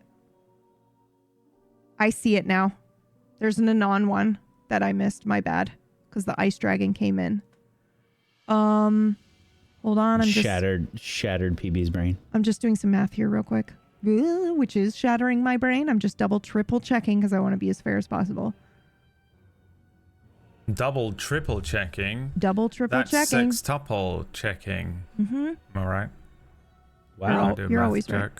You're always right. You did do a math. Brad's been doing the create mod in Minecraft all week. Mm-hmm. So his brain is beginning to ascend. He's like part engineer now, and he can do math. And now do math jokes. Oh, I love it. Okay, so that is correct, guys. Did you vote for the academy? Okay, so we're gonna roll everything over. So the academy is now legendary, and then the halfling clan is wait, $75. Whoa, yeah. Now the halfling clan's only $25 away from being legendary as well. And just to let everybody know, the academy, the halfling clan, anything on this list was somebody tipped what they could, but they were like, they put a wish list out and ask, and they were like, but it'd be super cool if it was this way. So if you've got some dough that you want to throw our way and support what we do, awesome. Thank you so much. If you don't know what you want to spend it on one of those two things, and those are closing in like 10 minutes. I'll go ahead and start the next section because really the only reason I was closing it was because the ice dragon needed to be done before we move to this next part. So I'll leave the halfling clan up there for a little bit. You got $25 to make that somebody's day here. Where did this go? $25 away. Oh my God, you guys are the best. Okay, now let me throw this back in. Yeah, throw you back into it. What? It's just a dancing term. Uh-huh. Uh-huh. It'd be weird, you guys. What time did you have to get up today, Brad? I am so unbelievably tired that I'm pretty convinced that I must be sick. Oh, it just hasn't kicked in yet. When you're like, you can feel something has started. Yeah. Ugh. Tomorrow I will know, you know. Yeah. I'll like wake up tomorrow and I'll be like, oh no, I was just tired for no reason yesterday, I guess. Yeah. I've had a lot to do this week, to be fair. Well, the last few days. Okay. Sailing into Bezavina is going to be bullshit, by the way. Yeah, it's awesome. I love it. I love it so much. Fuck sailing into Bezavina. You are trying to sail into Bezavina. Okay. It's not possible. There are fucking stalagmites coming out of the ground, the water, whatever these spikes are. Karsts. Casts? Yes. How many times did you just learn that cast? word from Minecraft? Did you just learn that word recently? Are you asking me? Yeah. No. Okay, because I've never fucking heard I learned it that. when I did the Oscara map. Well, that's what I meant. You did something else last week, I think, that you were like, I just learned about this from map making, and I find that awesome. Okay, we're going to go ahead and move to the next stage here, guys. While I'm explaining some things, the halfling clan is $25 away from becoming legendary. If I'm not mistaken, that's in the Teethlands Marsh area where they are, and they specialize in curses. So if you don't, if you're not respectful, if you're traveling there to try to remove a curse, that's also possible. But also they can curse you if you're not what? Go back. Yes. Mm-hmm. Say all of that again for me. Okay. This halfling clan that is in the Teethlands Marsh area. Are curse dealers? They're kind of curse dealers, yeah. Mm-hmm. Where the fuck did they come from? We don't know yet. Did you make this up? No, somebody else in the community made it up. That's what I want to know. Who did this? And then somebody added to it. And Who did this? Yeah. Because that's fucking insane, dude. Imagine walking along and a fucking group of halflings attack you on the road and just curse you and fuck off. Yeah. Oh, yeah. That's the beginning of a whole campaign. Yeah, you just have to find them and chase them down. It's really, really good. Halfling Curse Clan. Yeah, so it's from GM. That's my favorite thing in the whole thing so far, by the way. Yeah, so everything else up until then has been boring to me, but this this is good. It. This was it. So for me. This was from GM. This was from GM Brown. Tiefling's lore. GM Brown. Yeah, the halfling tribe living there claimed to be the master of curses. They also claim the alligators used to be dragons until the halflings cursed them and made them alligators. The tribes sell curse removal and run healing they're wellness. The master of puppets. Yeah, and they run healing and wellness marsh spas. I remember. But then they said, but I didn't know. No, because the way you framed it versus the way that it was written by GM Brown is different. Oh, okay. But here's what happens. Halflings that claim this and claim that. Halflings claim all sorts of shit. They're little fucking liars. Yeah. But an actual active group of little bastards running around cursing people on the roads is fucking terrifying. I wouldn't go outside. Yeah. So here's what happened. So a bunch of Lalafels come at you with a gun. Yeah. So it's fucking so motherfucker. So GM Brown threw that lore in there, and I did this for a couple of things. I did this for the kite stuff as well. I saw it and was like, this is really cool. And then I went, what we're gonna do, GM Brown, is I'm gonna throw it up, and if people make it legendary, then they can do it. They actually, it's not a scam. They can do these things. So the community pitched in to make it real. Which is super cool. And it's $25 away from being legendary across the whole continent and maybe even off continent. What are they called? They're called the Masters of Curses is what they're like. They're the their Masters term. of Curses. Yeah. But I'm sure we'll come up with like an actual just halfling type term. On you, dude. Yeah, in the marshlands. Yeah. Bunch of Ewoks. Yeah. And I fucking love it so much. Land on your carriage, curse everyone to fuck and leave. Okay, God, that's fucking let me great. switch the menu here now. I'm leaving last call up there. So this is actually pretty funny. A clan of black mages, exactly. Did the magical door become a thing? You'll have to refresh my mind, Figment. I'm not sure exactly a magical door what you're referring to. In Dungeons and Dragons. What? Don't be so stupid. Yeah. Ban him. My brain.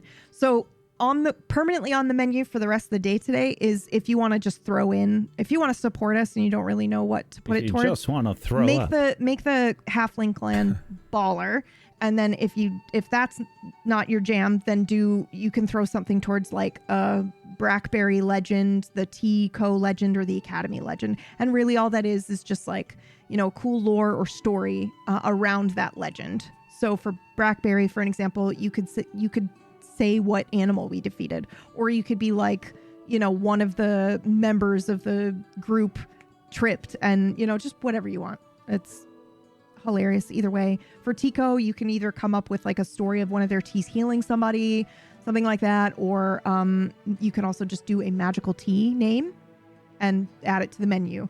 The Academy, I think like it'd be really cool if, you know, you threw in like maybe a course that's available at the Academy, stuff like that. Okay, but we are closing stage 2 now. A plumbing course. Okay. Night classes. Brad, I need your help. Will you read one of or two of these, and I'll read the other two? Or what? The paragraphs underneath the things that people were voting. Do you want me to read them? I can read them. You just started halfway through. I'm sorry. Again. Yeah, I'm so sorry. What stuff? The paragraphs under the things they voted on. Do you see that or no? No? Am I a crazy person? I'm a crazy person. I mean, there's... Okay, I got it. No worries. I got it. You do one and then I'll know. Okay. That sounds what you're superb. looking at. I have no idea what you're looking at. Okay. It's me, Mario. All right, where we? I mean, It's actively in psychosis and just getting frustrated that I don't know. No. She's saying. That was just me babbling. Okay, I will read this first one here. I was trying to change the music, but I don't know where the program is that I'm listening to the playlist on. Yeah, okay. Because it's 1951 and you're in an asylum in a straitjacket. Oh. This is all happening in your head. So there were a few people talking about a door that you could walk through, and once the door closes, it would open in a different area and you could walk out of in the Discord channel. I didn't see anybody put a door down. Nothing came through talking about a door, so maybe that was just an idea that they had, but yeah, I didn't see anything like that come through. It's a cool idea though, and I think technically you could slide it into next week when we go over wondrous items and monsters and encounters. Casually slide it in. Casually slide it in. Okay. The frozen wood is old enough that memory forms as rime on bark, and pine needles are jeweled with permanent winter. Snow never melts here. You guys already know what this is, but it's still exciting. And a rhythmic breath rises from the soil, colder than night air, icing roots from within. The trees stand bowed, coated in silver blue glaze, their trunks grooved like claw scores. Brad, will you say the name? You knew it. You knew I was not going to be able to do it. But you have to. No, please. You do it you have so to, well. Or you legally are not allowed to. You do it so well, please. No, because what happens if you have to? What if this is a show? If it were a show, I would practice. I would just play you saying it over and over and over, or I would load it up on my Go XLR and hit the button every time you said it. Okay. Lurks somewhere deeper in the forest, a long, pale shape coiled between the pines, all hush and held violence. I had a picture for this, but I actually don't know where it's from. It's from the internet, so I probably shouldn't use it. Closed eyes, the color of storm glass, which I don't know what the fuck that is. We'll figure it out later. Its breath ghosts white in a world already bleached. Body vast, sinuous, watchful, and the people who fear it most have never even seen it move. The followers of hold fast the ideals of survival, bearing witness, and preservation. So you guys have kind of, you have made like a demigod deity in the area, essentially, with the ice dragon by making it legendary. So thank you, because I thought that this was super cool to do. And then we're going to go over kind of that again in a second. But there's 3 other things we want to go over here. The next one. So now you know where I am, Brad. Do you want to read the next one? Yeah. Yeah. Do I say this big word? Because this is the reveal of this. Which big word? Well, they know Ishkruth is a big ice dragon. Ice dragon, yeah. I wouldn't say that word yet until the end. Just read the paragraph part and see if they can figure. Okay. Oh, no, it's in the paragraph. You're good. Okay. Thank you. Sorry. In the deep ocean, far past where light gives up, the water has a pulse, shaped by something ancient that lives there still. The water goddess, Neruvia, Yeah, that was the name they chose. appears as a mermaid. Her form is tall and whale-boned, scaled in overlapping crescents, hair streaming behind her like sea kelp, eyes wide, thoughtful, fathomless. She carries stillness in the turn of her head, a gravity in her open gaze. She is revered, fins high and regal, movement minimal, her presence profound. The ocean honors her, for she was here before sailors invented words for drowning, and she will linger long after the last of them are gone. Her followers hold fast to the ideals of endurance, reckoning, and change. That's super cool. Mermaid god. Yeah, I love her. Okay, the next one. A peace settles deep in the roots of an old valley forest. And also, these are being placed in certain spots on the map, guys. And we've kind of hinted at where for some of them. Or for the rest of these, rather, because we gave away where the ice dragon is. But I lost my train of thought. Okay, a peace settles deep in the roots of an old valley forest. And there rests the long-standing secret Gathalion, Oron Kisa. Vast shoulders of stone-tense muscle ripple under a coat of sun-spilled fur that sometimes rims with frost, sometimes sparks at the tail tip where flame curls like a small stubborn star. 4 thick limbs end in claws curved like weathered ivory, built for balance, and paws wrapped in moss. His glorious wings spread slow across the clearing when storms churn at night, enormous, feather quiet. His eyes are ancient patience distilled. Sorry, my cat just looked like he was going to leap up and hurt himself, but he's good. Don't do it, buddy. Oh my God, he's staring at light on the ceiling like I can reach that and not hurt myself.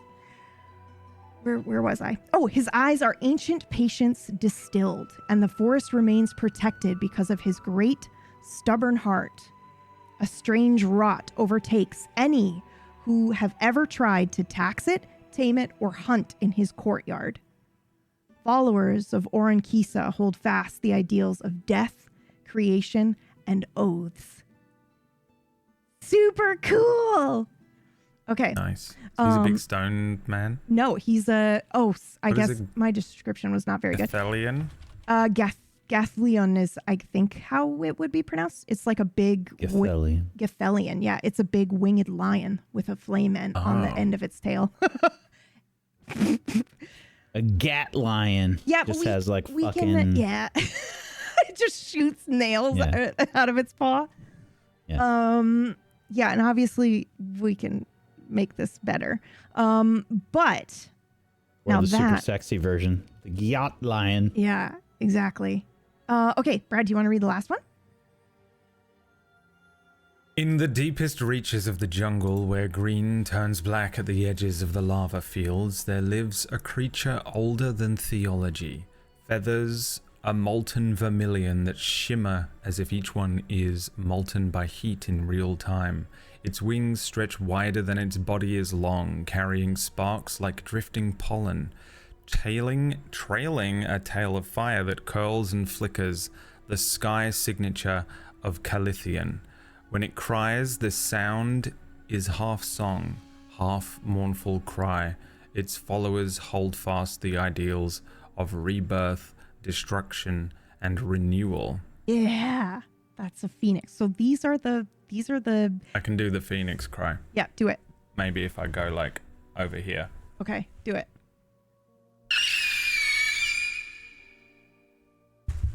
Not bad. That was incredible. What the fuck? That might have been the best sound effect you've ever done, Brad. What the fuck? Please, somebody clip that. I will save that for the... That's it. You know what? We have to put together a series of like sound effects and sounds for this, for if somebody's going to GM it and they can just have it on their phone. The cry of Calithian. God, that's such a cool name. I'm glad that one won the vote. Yeah, me too. Okay. Okay, these are our 4. So remember when I was like, hey guys, I want you to remember what Brad said, how crazy I got about 4 warring empires. These are the 4 warring gods for, the area, the region. He knew exactly what I was doing, just had it wrong about who it was leading it. So now I will put up the 4th menu here. Or the final menu here, which means this one is going away. Last call is done, my dears. We did. We got the legendary... There's a couple more bits in. Yeah, I see. Okay. Yes. Ooh, that's cool. Mercurial Academy offers a class in aeromancy and aerial navigation, of course, because they're heading up the Winsel stuff, right? That's super cool. That's really, really good. Okay. So here we go. We have standard lore is still on the menu, guys. If you want to bump and add to an area that already exists, if anything that we've talked about with the warring gods have inspired you, then absolutely you can kind of like add to an area, something like that. That's fine. Now we're basically building everything around these warring gods. All right. So when you pick one of these things on the menu, and again, you notice the numbers, it's limited. When they're gone, they're gone. And then when you see the number and then the letter E, it means for each god. Each god can have up to that many. And so you guys are kind of determining the godly worship around this area, or the warring gods. I think technically speaking, the rule that we had for making this is that we wanted to be able to just put D&D on top of it. But then also have stuff that you could, kind of use in tandem with it, or you could just totally ignore it and it doesn't really change anything. And I think this still holds. This idea still holds. You could technically ignore this and just run, your standard D&D with your standard D&D gods. Or you could be like, ooh, cool. The standard gods don't exist here. We're only doing these 4 warring gods, which is kind of super cool. What were the aspects of the gods, or is that too much to review right now? Not at all. I'll go over those again in a second. I'll just go over the list here and then we'll review the gods. So the first thing on the list is a lost expedition. And essentially what we're setting up is not only where the gods' things are located, but because we're going to roll for that too, but how prevalent they are. Everything so far has been like, how big and renowned are they? They're already legendary, so that's not going to change. Everybody's heard of them. We're just establishing how many temples, trials, and other stuff that they have on the map that we will be placing, so that essentially a DM could be, pull open and go, okay, they have this trial, the trial of whatever, for this god. So when you pick something on this menu, please just let me know which god that you are putting it towards. If you don't remember the names, that's okay. I'll put them in the chat. If you can't be bothered, that's also okay. Just put like mermaid, goddess, lion, god. That's fine. Okay, so we have temples. We have trials. Those are basically if you want to become either like a super devout follower, or you want to become somebody of note within the followers of said god, your character would go and do a trial for that god. And so basically you'd be placing a trial for a player to go through. Then we also have cursed ? Blessed ? I think these are going to be either encounters or areas like a well, or perhaps a shrine, something like that, that would, either give a detriment to non-followers or bless current followers. So it's never going to curse the followers of said god, but it would curse anybody who doesn't believe or follow that god. And then we also have avatar. When I say avatar in this context, gents, what do you think?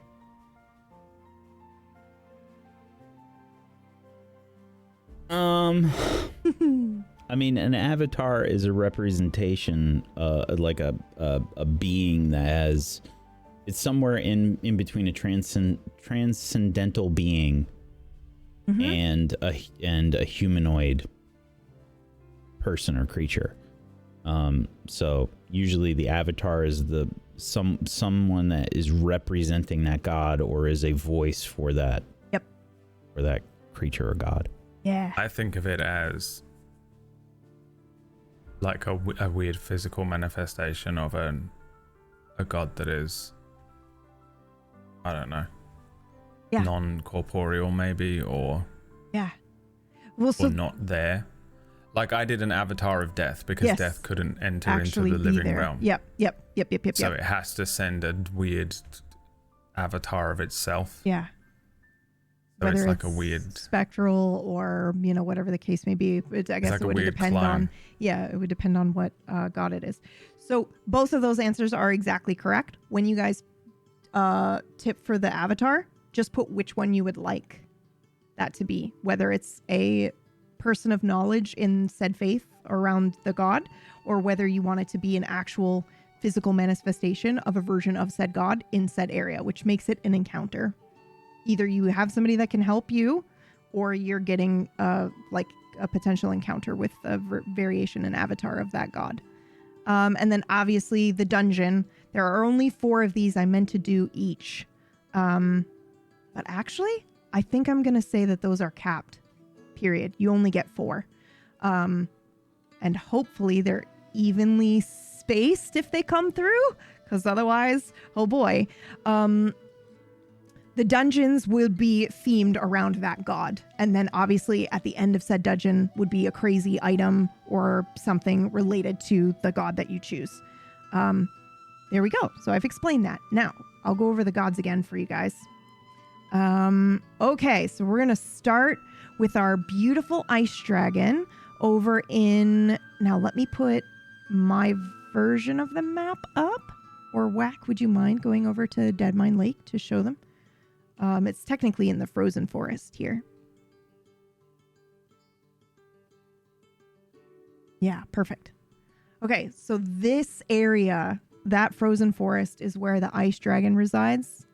So if you wanted to, I'm imagining there's probably going to be like some temples and stuff around this area, just because this is, you know, where he's from. And then what are his ideals here? Survival, witness, and preservation. And I think that I'm going to mostly leave this up to interpretation for the GM, but I'll put down like what I interpreted it as, or my imagining of it, or Whack and Brad's if they want to weigh in on that. Before I say mine, I'm going to ask both Whack and Brad how they would interpret this with this new information, that these are the ideals that these followers have. I don't think it changes anything. No. Also, is that really what a Gothelion is? Yeah. A winged lion cat thing? One of them is just a giant fucking ripped lion. Wait, what? Oh no, Brad, I posted a picture in there. It's for shits and giggles. Oh, it's okay. not what it actually is. No. No. Okay, It's a lion with wings and a tail that has a flame at the end of it. A very big lion. And what are the fucking followers' ideals of this? Death, creation, and oaths. Oaths, obviously. Yeah. Well, it's all 3. Yeah. And the way that it is by priority as well. So at least this is how I was interpreting it. So for the followers of our ice dragon, they would prioritize, or it would have significant meaning in their ritual or whatever. Because the thing that we're trying to... There are 2 fire gods. But one of them, sort of, and one yes. of them is death, creation, and oaths, and the other one is rebirth, destruction, and renewal. I wouldn't necessarily say those the followers lion. have to be... Yeah. I wouldn't necessarily say our lion is a fire god, but yeah, I think he is nature-ish, because he's got moss, he's got the flame, he has frost on his fur sometimes. So I just imagine him as like all 4 elements, because I think one of the options was balance in there for him. So I was trying to keep that in mind when I was making this guy, that it could go either way, any of the directions.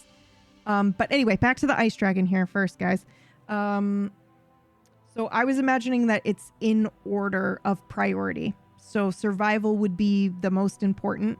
And what that could mean is like they would value, taking treks up a mountain by yourself trying to survive, or, kind of doing things out in the open or something like that. You can interpret it in many, many, many different ways.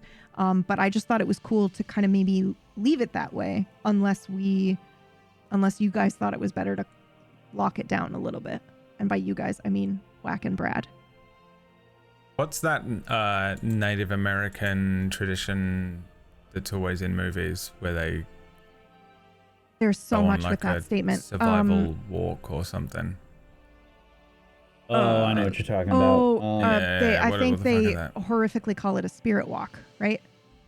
Or a spirit journey or something. No, it's No. It's a Wait, why? Obviously, why what? Where they find their totems, right? That's what you're talking about. Well, because they're often representing Native Americans as just like one big conglomerate when there's obviously many, many different First Nations beliefs and tribes, and they all have different. Yeah, but I'm talking about in the movies. Yeah, I know, but that's why I had said horrifically. They do it this way because they just lump it all together. Yeah, that's exactly what I want to do for this. That's exactly why I want the Hollywood version and not the real version. Oh, yeah. So yeah, so I can bastardize it into something simple. It could be very put it into similar my brain to. That makes sense. Yeah, it could be very similar to like what, you did in Unknown, right? The like whatever the version of ayahuasca was, that kind of. Well, they go on a little peyote. Yeah. Would you think that that's a part of survival? This is interesting to me. Well, no, I was thinking it might be interesting to do something like that, which is, like totemic and you go on. Because what I was thinking is, don't they have like a teenager do this or whatever? They also did it in Sparta, right? In like 300, they send off a little kid to just go and survive. You're 14. Well, that was the story of Leonidas. And Ico, which is a wonderful game. Yeah, that kind of thing is where my brain was at. Yeah. Where you're just like sent into the wilderness as a survival trial. To try to survive. Yep, absolutely. That's kind of how I was imagining it too. You have to become one with nature to be able to survive. Yeah. Whatever that means. By whatever means, you can't take a car. So. Yeah. So like that's what I was thinking, something along those lines. That's exactly more so than what I was thinking as well. The spirit quest element of it, even though it would be, I guess, religious and spiritual in nature. Yeah. The second priority here is I put bear witness or witness. And vision quest is the right word. A vision quest. That's what they call it. Yeah, what it's called. Yeah. So the bear witness, I wasn't sure. I think that this could be, so each one of these had like one that was the same or always present in all of them. It just sometimes the priority switched. And so I think having it like bear witness with inevitability and isolation has a very different meaning to me anyway, to having bearing witness to survival and preservation, which feels weird because they feel very similar. Every time you say bear witness, I imagine witness me! Sorry. I imagine an anime with a literal bear that keeps accidentally witnessing crimes. Oh, okay. It's like, why me again? Why do I have to go into court? The bear eyewitness. Yeah, like an eyewitness, but witnessing what? Survival? Are you witnessing the world around you? Preservation's really interesting too, because I think you can take that as like you can interpret that very, I'm preserving the forest or I must protect the forest, but then also you could interpret it as just what happens in that frozen forest. It's stopped in time because it's covered in ice, right? So there's a couple of different ways you can interpret that, which I thought was really cool. Sorry, I will get through the rest of these gods here in just a second. We have Neruvia, our goddess that looks like a really creepy, in my head, guys, she's got those like whalebone ribs. She's like scary looking. Oh, I love her so much. She's got these like whalebone like ribs that are kind of like protruding and open a little bit. And her eyes are like obviously abnormally large, like a fish. And her values are endurance, reckoning, and change. And some of the other options were patience, adaptation, and endurance. And endurance, reclamation, and community. But you guys picked endurance, reckoning, and change, which I think is I've tried to make them all very ocean-like, but this one's a very interesting choice, I think, because enduring, but then also like vengeance, I'm just thinking of the way that the ocean can be calm and then all of a sudden just horrible. Which is a little bit like hell from Norse mythology. Yeah. Which is super interesting.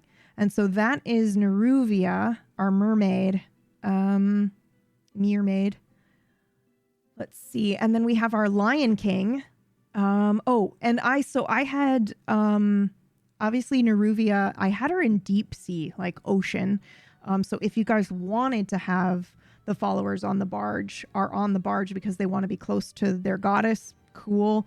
But if you didn't want to, you didn't have to, because I think the barge doesn't float in necessarily in deep water, but maybe it does. Who knows? Our lion god, I had up near stretching on the outside of Hayden Core. So it would be the Cheweel Wood or the Nevia Thicket, which was the Kitten Thicket, the Eternal Kitten Thicket, which I thought was pretty cute. Not to be confused with a thick kitten. Which is not to be confused with another type of thick kitten. Oh my god. Okay, and his followers, this is Orin Kisa, and his followers prioritize the ideals of death, creation, and keeping an oath or oaths. So that would be kind of making oaths, taking oaths, that kind of thing is pretty prevalent in the people who follow this god. And then the last one that we have is our Phoenix, which is Calithian. And I had it in the jungle where green turns black at the edges of the lava fields. Now that could either be up by Adamshay, like that in the Dreaming City, or it could be down by the volcano and that jungly area, which actually has nothing on it right now. So I'm going to go ahead and say it's there. So it's down in the bottom right. Whack, you just randomly plopped a volcano there. Yeah. So we're going to have the Phoenix kind of like in this lower area. And that means that our lion has kind of the upper right area of the map. And then we have the ocean and then our ice dragon. Maybe I should move should I move our lion? This is a Brad and a Whack question. Because what if we do the Phoenix has like that whole coastline, jungle coastline, where they can be spotted and where they're prominent. And then we put the lion kind of in the middle along the mountain range or those forests in there. And then the ice dragon is all along that like left side. Yes? Makes sense. That makes perfect sense. That's canon, guys. So that's what we're doing. Lion for the jungle. No, the lion has like one of each element inside it or with it. So I actually think it works really well in this mid-range here. And then the Phoenix was described as being in the jungle, near lava and the heat and stuff like that. So, because I'm imagining also like Phoenix, but then also Quetzalcoatl, however you say it, actually. Miranda Quetzalcoatl. Yeah, so I was kind of imagining something like that. A bird with, vibrant colors and like also a mix between Suzaku as well. From Japanese mythology. So, okay. That's canon then. And then the ocean belongs to our ocean mermaid goddess. Yeah. Okay, what were the Phoenix attributes? Yes, let me go over these guys. Sorry. So our Phoenix attributes, they prioritize rebirth, destruction, and renewal, which is super cool because like the Phoenix and the fire, and I'm just imagining like forest fires or jungle fires, and then that making way for the renewal or the rebirth. And it's like a huge cycle. So that's super cool. So now I'm imagining like a sigil that is a phoenix feather that is just a full Ouroboros, but it's a phoenix feather. That's cool. That's super dope. I'm crazy. Are they creating a D&D campaign world or something? We are. Well, you guys are, but we're helping. A setting, yes, but yes. But technically, you should be able to just slot it in. Lol. Flip it. Easy. Yep. Okay. Take it easy. So, okay, we have some. Hold on. Let's see here. I'm trying to read this lore. Hold, my darlings. Okay, I'll read that here in just a second. Glitchy, my dear.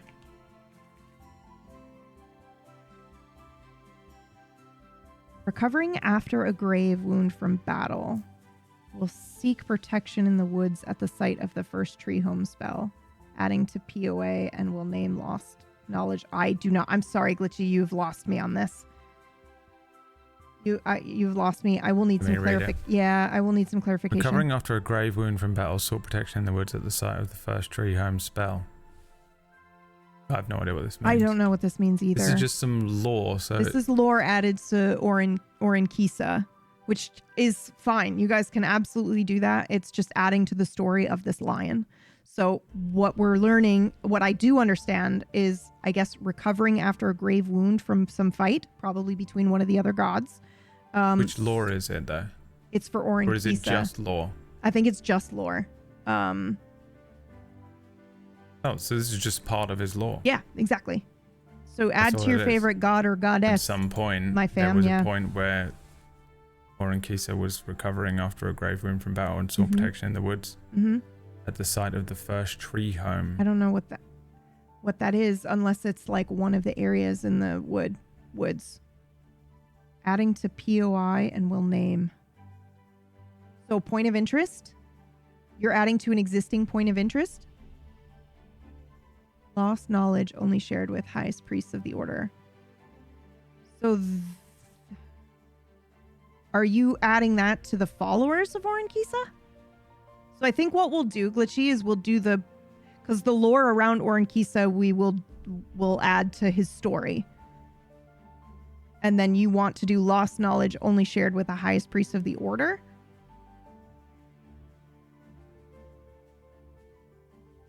Oh yeah, the tree homes. That's what I'm wondering too. Don't they have tree homes up there somewhere? Yeah, they do. It's on, I think it's near Cheweel Wood, actually. Because that's where the tea company is from. But we've changed it so that Cheweel Wood falls under the Phoenix. Because that would be the right-hand side of the map. And then the lions in the middle. But that's okay. We can adjust some things. I put in a POI last week and I was going to add to that. Oh, okay. So you don't have a name for that POI. Hold on. Let me just see. I'm looking for it right now just to confirm I have it.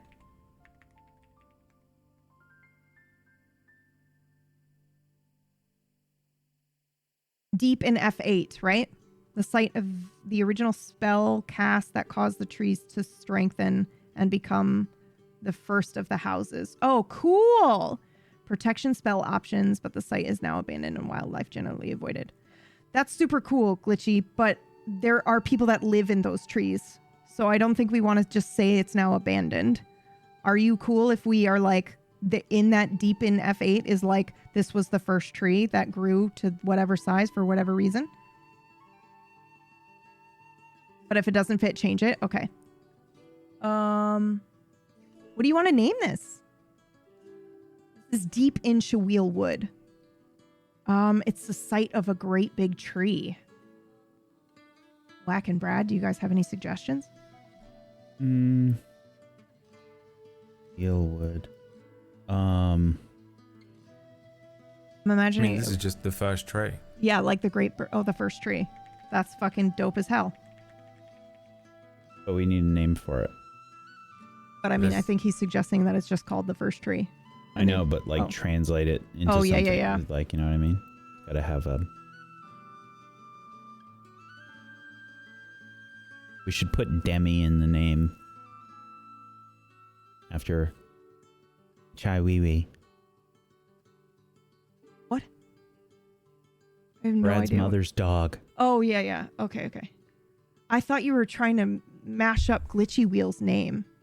Chiwiwi. And I was like, what? Yeah, that's exactly what I was That's what I call my mom's dog. Chai Wee Wee. Well, because it's Cheweel Wood. Bro, that's not that far off for me to assume that you were talking about Cheweel Wood, right? Am I crazy? I was talking about both. Okay. He's talking about both. He's Okay, cool. I was trying to I'm an integrate idiot. everything. Got it. My bad. Chiwiwi-san. Yeah. I got can't it. show you Chiwiwi-san, but it's around here somewhere. Recovering.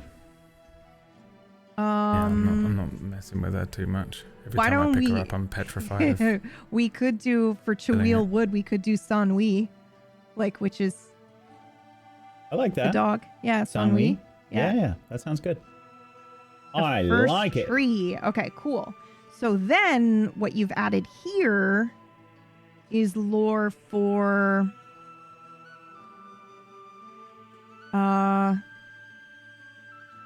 Kisa, right? Yes, let me just read it here. Pardon me. After recovering from a grave wound from battle, sought protection in the woods at the site of the first tree. I see. Okay. Okay. So that would be Sanwi.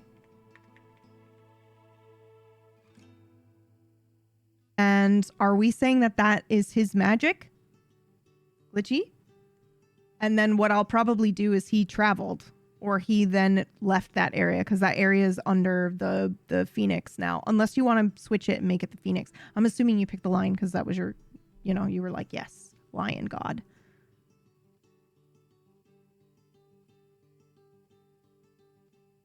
I was originally going to call the woods the Clear Woods, but the name got decided.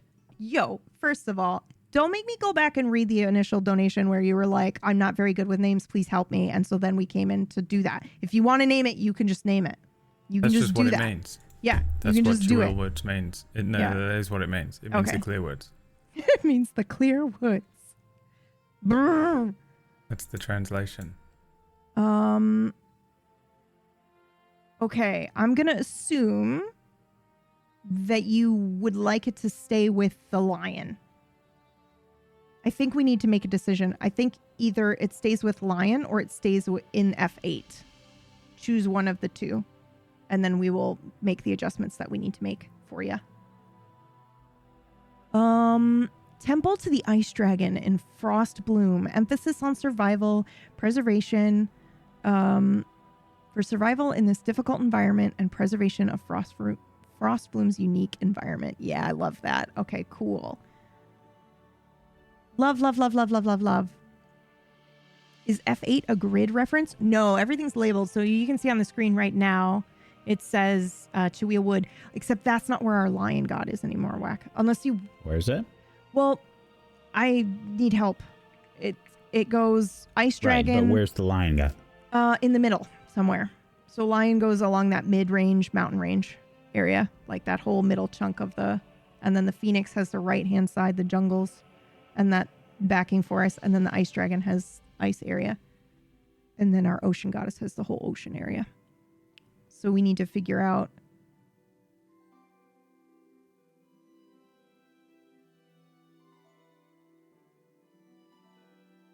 Stage 3 can contribute to the worship, manifestation, and legend of the 4 warring gods. Yeah, that's fucking awesome.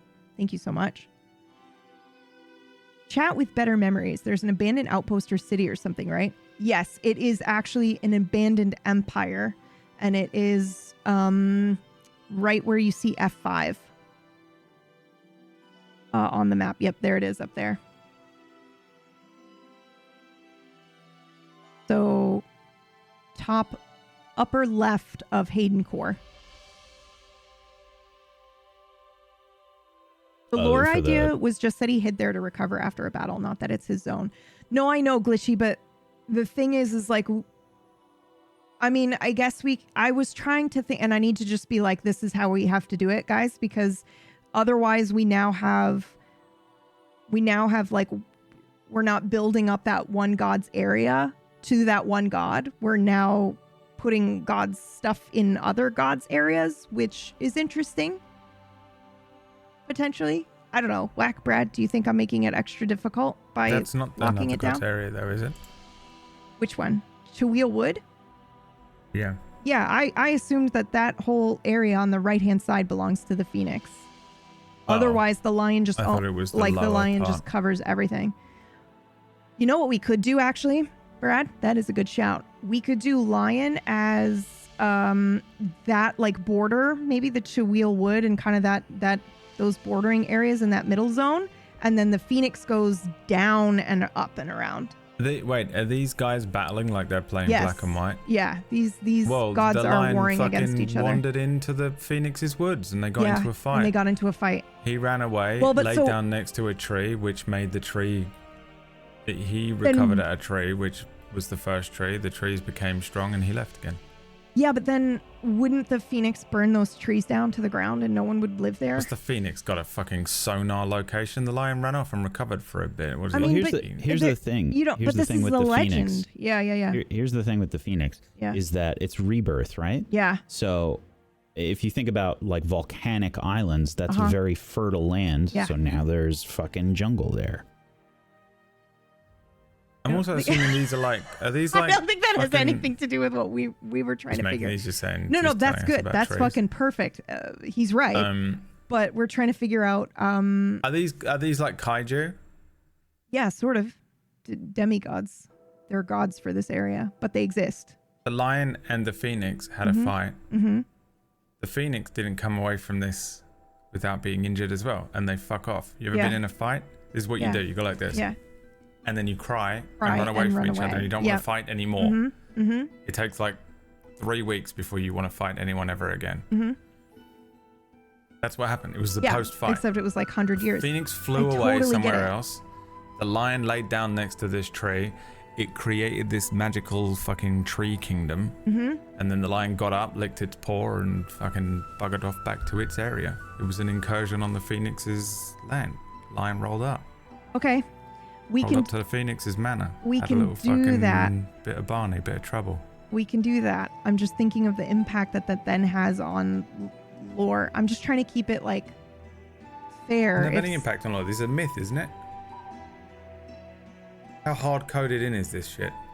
I mean, Is this a story they tell? yeah. Is this actually we can what say happened? that this is a story that is Think about told. those myths, Yeah. these like god myths Yeah. and stuff. They're Yeah. all fucking weird, loosey-goosey stuff that happened. Well, so here's the thing. I'm thinking of active. And it was upon the elephant's back that 7 mosquitoes landed, and from that they created the rose petal. That's what fucking weird myths are like. But we just live in an era of Google now. Yeah. I is how forget what it Cord was was like born. to live in those days. PB's like, it's not fair to the Phoenix. Well, it isn't because. Why isn't it? Well, because what we're The doing Phoenix won. Because what we're doing right now is building up the temples, the areas of worship, the trials. And if you put a lion trial in the Phoenix territory, it's just kind of like, well, do we? Oh, it's a trial? I thought it was law. I mean, it is lore, but somebody could then potentially turn it into a trial, and now it belongs to the lion instead of the Phoenix, and it's in the Phoenix territory. And I mean, if Why we does want it belong to the lion? because that was what the tip came in. They wanted it for the lion. So what I was saying is, Glitchy can just fucking suck it up. well, what I was saying is do you want it to be tied to the lion, or do you want it to be tied to the wood? Because if it's tied to the wood, then we're changing it to the Phoenix. But I mean, I do like the idea of that story of it went there and then it's not there anymore. And the Phoenix is all about like rebirth and renewal and whatever. But I'm just wondering the impact on, how we. Can you not have temples in other places? Well, this as is well? a good point. Should we do that? Should we just put temples everywhere for Like everything? just having a temple in real life to a different religion in a different country. I know, but they're currently at war, so I was imagining that was not the case, and that they would probably get torn down or something awful would happen, like the god of ice would just come and destroy this temple. We got some nice story and drama. Yeah. There's your plot hook. Yeah. There's I'm your gonna throw religious up. plot Don't hook. throw up, Glitchy. This is really good. This is a huge, important, defining feature of this continent. So if you guys have any I thoughts, disagree, Glitchy. You've destroyed the entire oh my process. God, they're actually gonna puke. I can't believe you've done this. You've Stop destroyed it. 5 weeks worth of work. No, don't say that. Do not say Take that. it That down, is end the that stream. is crazy. Does temple indicate land claim essentially? Yeah, that's kind of what I was thinking. So if we've got a temple in an area that's not belonging to that, but maybe we don't do that. Maybe, I mean, this is the part where we discuss it. Lore drama to clarify. Yeah, exactly. Although we do have a temple to the Phoenix in Bezavina that just came through. So you're telling me Yeah, that in this warring kingdom warring with gods. 4, Mhm. the kingdom is also warring. The whole fucking place we just did a bunch of war and skirmish sites. Yes. Yeah. A warring continent. Yeah. So with multiple warring realms and 4 warring gods. Yep. You're telling me that at some point there was a religious conflict? No, I am totally. No, I agree. This is ridiculous. Listen, I'm fine to do that, Brad. There's religious conflict. Brad, I am in totally. an area in my D&D. I'm fine to do that, but how dare you? I feel like we're trying to set up active temples and stuff, and it does not feel fair to be like there is an active temple here in this wood that belongs in another territory. I mean, I did like the idea, the suggestion that there isn't was a once upon temple though. It's just law. So first of well, all, but there is a big tree, right? Well, yeah, but it doesn't matter that a random god sat down somewhere and infected a tree with divine energy that created. Well, okay. Here's a divine area. Here's the thing. I don't want to because that's not a temple. That's a town. Hold on. Well, because somebody's adding this lore to a site that they've already added before. So I'm trying to keep it true to what they previously added for this wood. If they want to do like a cool tree that has grown. Which was that the woods were really big and people live in the trees, though. Yes, exactly. Exactly. People live in them. So, so I was like, so at first I was like, is it okay if it's not abandoned anymore? Because people did live there and people said that they wanted people to live there. But the thing that I'm thinking of, these are active warring gods. So what we've essentially established is like, you know, the dreaming city, Bezavina, they are protected by the phoenix. And then Hayden Core is protected by the lion. And then we've got, Storian, I guess, would be, or sorry. Ooh, this is interesting. We'll figure that out in a second. But essentially, each empire is going to have one of these gods, and the gods are actively warring. Is the phoenix flying in and sitting down at a table with like the rulers and being like, "Yo, what's good? Why the fuck are you letting this lion come over here and chill after a fight?" No. Or is the phoenix like an animal that they worship that is like a Godzilla type thing? Yeah, I think it's more like a kaiju. It kind of shows up and protects them. It kind of fucking wrecks Tokyo. I don't know if we can't tell if it's trying to save or destroy Tokyo, but it's kind of an animal. I think it's not so much a kaiju. It's a little bit more on the D&D god side where it has like, you know, a personality and can speak and communicate. But I just don't see, and this is a good brainstorming thing where you guys might be able to help me get there, but lol, clip it. I just don't see how the Phoenix, if they are actively at war, which is kind of what we were trying to establish here, why the Phoenix would allow such a great legend to continue to exist. Why the Phoenix wouldn't just burn that village down to the ground if they are actively at war. You know what I mean? Maybe it did. It grew back. And this happened thousands and thousands of years. Maybe this happened 10,000 years ago. Yeah, I'm into it. And then maybe there's another story around that area that gets told around that tree, and it's that the Phoenix burned a forest down and grew the tree. How about this? Yeah. Okay, let's look at it this way. I'm the Phoenix. Yeah. I'm the lion. There's a site over there where I beat the fuck out of the lion. Yeah. Yeah. Yes. Okay. That's my victory site. Yep. I'm not burning that down. That's a That's a Rocky statue. Yeah. Okay. You know? Okay. That's where the lion bled out. Yeah, it made all the trees strong. Who cares? Yep, I'm into it. The fucker bled out over here. Fuck yeah, dude. Come and live here. There's like a statue of a phoenix over. Okay, that's what I said. Yeah. Listen, guys, a lot has gone into this. A lot of people have put things to this. I want to make sure that we're adding to what people have already created and not like, you know, potentially twisting it in a direction where people didn't have that intent. I'm just doing the best that I can with everything everybody has contributed thus far. So I like the idea, and we are making it official. You can put a fucking lore site or temple site where the fuck ever. But if you choose to put the Ice Dragon temple somewhere, it is very it's going to be hella dangerous for adventuring parties to go there to collect whatever. It's probably abandoned. Okay. There's probably it's not active. It's not an active site, but you can put lore anywhere you want because these gods are at war. So go for it. If you want to have a fight between the Ice Dragon and the lion or the Phoenix somewhere, go for it. do your worst. We'll figure it out. Because I do like Brad's explanation at the end there. The magical forest made by the lion, that was all me, baby. The phoenix, probably. Yeah, exactly. So I do like the idea that there's lore about... And like, what is the consciousness level of each of these things? Are they the same? Yeah. I'm imagining they're like, D&D gods, but they're actively warring each other. Well, D&D gods are all over the place. That's true. But I'm imagining like... Most of them are just people. If we think about... And let me throw a wrench in the works here. Yeah. If we think about the fact that there's other planes of existence, they don't have to be warring here all of the time. Yeah. They could be in their adjacent planes, and like maybe that's where most of the wars are fought, and like occasionally there's some fucking bleed through, or they show up here and it's like a fucking epic scene, and then they go back and or if like one of them is defeated or something, they choose a new avatar or whatever, and that avatar appears back in their home plane. Just some thoughts to throw. Are they planar? I wasn't even thinking they were planar. I was not thinking they were necessarily planar either. But well, I'm thinking planar because they do that in D&D lore, right?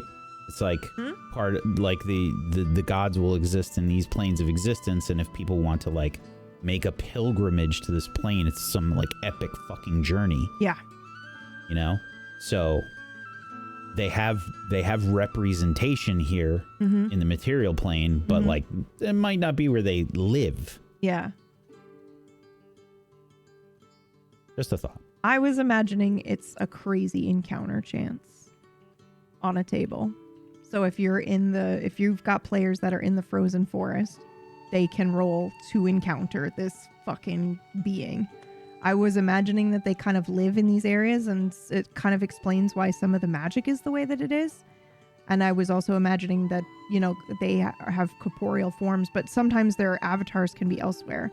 I guess I don't know a good example, Brad, of like of what I don't know how to translate this to you in a way that I'm trying to find a reference point, like Final Fantasy or something like that I can For what? For like what I'm imagining here for these gods, and like how the weapons from Final Fantasy VII, where they're just around. No, because the weapons are like, they don't think, right? And I'm imagining that these gods are like basically souped up humans, but not humans. You know what I mean? Like they can think, and they have strategy, and they have, they're fighting each other, and they can speak.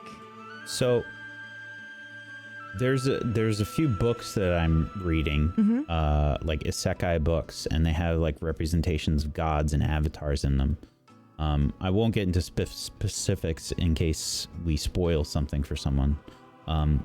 But in one of the books, there are avatars for these gods, and they're just really strong people. And if we think about them as like level 20, characters, right? They are powerful enough so that their bodies aren't destroyed by the gods taking over their body for short periods of time. So they can perform some kind of a task, talk to people, broker a peace, or you know what I mean? Like some kind of major action where the god needs to step in and do it. I don't know if that's kind of what you're thinking with these avatars or what. No, so I think you're just thinking, for fucking autonomous, sentient, conscious, monsters, animal, gods, deities, that are exist, they're basically the strongest thing on this continent. There's 4 of them. They have the fucking Godzilla, Mothra, fucking mentality. Yeah. But that goes against what we were talking about for the god stuff, though. when It we were doesn't, coming though, up with the 'cause- original. Well, no, because 'Cause- they're all demigods. Every god is a demigod. Right. Yeah, Okay. we were talking about like we were talking about people becoming powerful enough to become referred to as gods, which would be demigods for us. And this is the Okay. same thing. It's a It's mythical the question creature of like that what has is a god? It's the yeah. thing with the highest CR yeah, exactly. Yeah. in the monster manual. So, so I do like the idea that this follows that same vein that we were talking about, where they have just grown powerful enough that they are now in the demigods, but they just weren't humans. They're mermaids and, other mythical creatures. I think also there's a fun element of like they become divine because they become worshipped, so they just there's some magical creation element in there that empowers them as well. But then we also have existing lore that I think is interesting, like the lore for like the beast folk stuff. Yeah. I think this is the same. Well, this is interesting too, because if you've got It's the same magic, but it's on a much larger divine scale. yes, and then also like beast folk potentially have the option, if you roll up like a lion type beast folk and you're in a different area, you have some lore juice there, where it's like they're gonna potentially treat you differently because you look like similar to the avatar or the demigod that's in another area. And you might have, a lot more beast folk that are successful in the like lion zone because they see them as an avatar, even though they're not, it's just super, super interesting.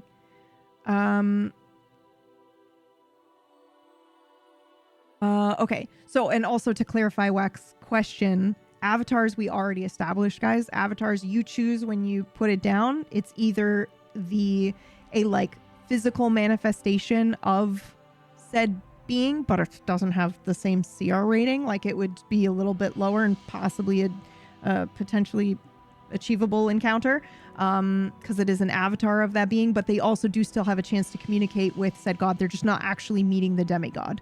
And then, or your other option is to choose for some like representative or somebody that is like, can speak for the god, is probably in direct communication somehow.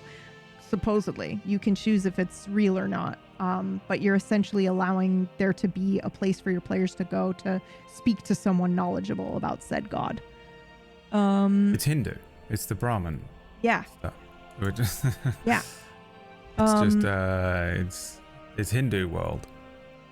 And then we have Venomback coming in with a temple and a trial in Venom's Wrath for the sea goddess. Okay.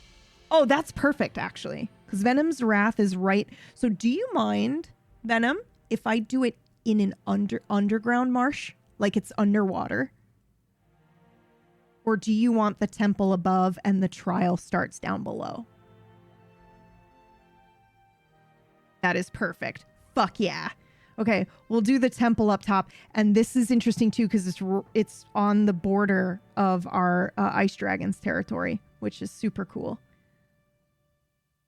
What is an underground marsh? I'm just imagining the water under, like, because marsh, technically you're describing the like upper land area and not necessarily the underwater area, but that marsh backs up right onto fresh water that then leads into the ocean. According to your map, you have it on the end by the peninsula, right? I just can't visualize what you're saying. Swamp? In Right. swamp. In the water. Swamp in swamp. Yeah. Okay. Right. So I'm just saying that the temple would be above the water and then the trial starts under the water. Gotcha. Yeah. That makes sense. Okay. Okay. Awesome.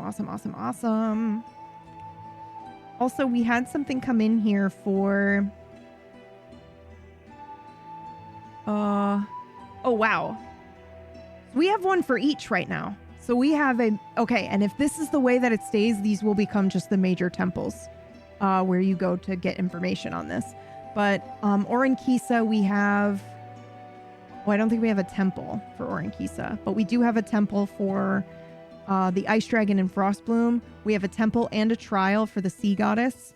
And then we have a temple to the Phoenix in Bezavina, which is super cool. And then somebody added in a lore for the White Sage Tico has cats as servers. I'm just going to say, Aqua, that this will be a couple or like a handful, or you have the potential to have a cat serve you, and not that it's all servers, just because I think this was a huge community thing, and I think people want to be able to roll up characters that work at White Sage Tico. So we'll just say that you can go familiars. Yeah, familiars or whatever. There is a lore or a rumor or something that somebody was like, I got a cat as a server. Me too. And we'll just add to that. And then people can just choose if it's their familiar that did it or somebody was. This is how I imagine our divine entities lore, by the way. I posted it in our Solmira thing. Oh, okay. Just for us. Sorry, chat. Yeah. I think just in case we start popping stuff down. That's the most simplest overview ever. Yes. You know what I mean? Yes. I'm really glad that I didn't make my pantheons yet for Oscara. Why, what were you thinking? Yeah. No, I just want to be on the same page before we do it. And with planar gods and like material gods and whatnot. Yeah. The planar gods and the material gods are the same The same. thing. They're just one is in planar and the other is here. Some of them are locked to their planes and some of them are locked to Solmira. Yeah. And then some I was imagining project or these are travel. locked to Solmira. Do we want to? I've got things wandering around on Vayful already. Yeah, that that's why I was like, this will be fine. It's the same thing. Yeah. There's an elephant god that showed up, was mentioned by a warlock in the end of side quest. And it's Rufus. a lightning-based elephant that wanders around. I'm Now, that imagining thing is- GFs, but they can speak and think and have. Yeah, it's the same yes, thing. An icon from fucking... Yeah. And but you're saying these are more conscious than that, whereas that thing is a wandering. It's supposed to be a nature-based thing, so it acts like nature, so it just wanders around. But it has some semblance of sentience and consciousness, but it is just only located there in Vayful, and it isn't powerful because that's the other thing is like, what's your level of power among the gods? Yeah. You know what I mean? Like this thing, another god would walk in and kick the fuck out of it and just could probably vanquish it. I figured and then there what are we like would do I feel like the planar gods are very strong. Yes, me too. They're existing in their element. Planar and world. if one of these material gods was able to get to their main plane, because I think we had talked about like when we do set up a demigod or something, we pick like one of the things where it draws its energy from, one of the planes. So if that creature or that demigod could be in their plane, maybe they'd be a lot stronger, but for whatever reason they're not. So I kind of like that idea too.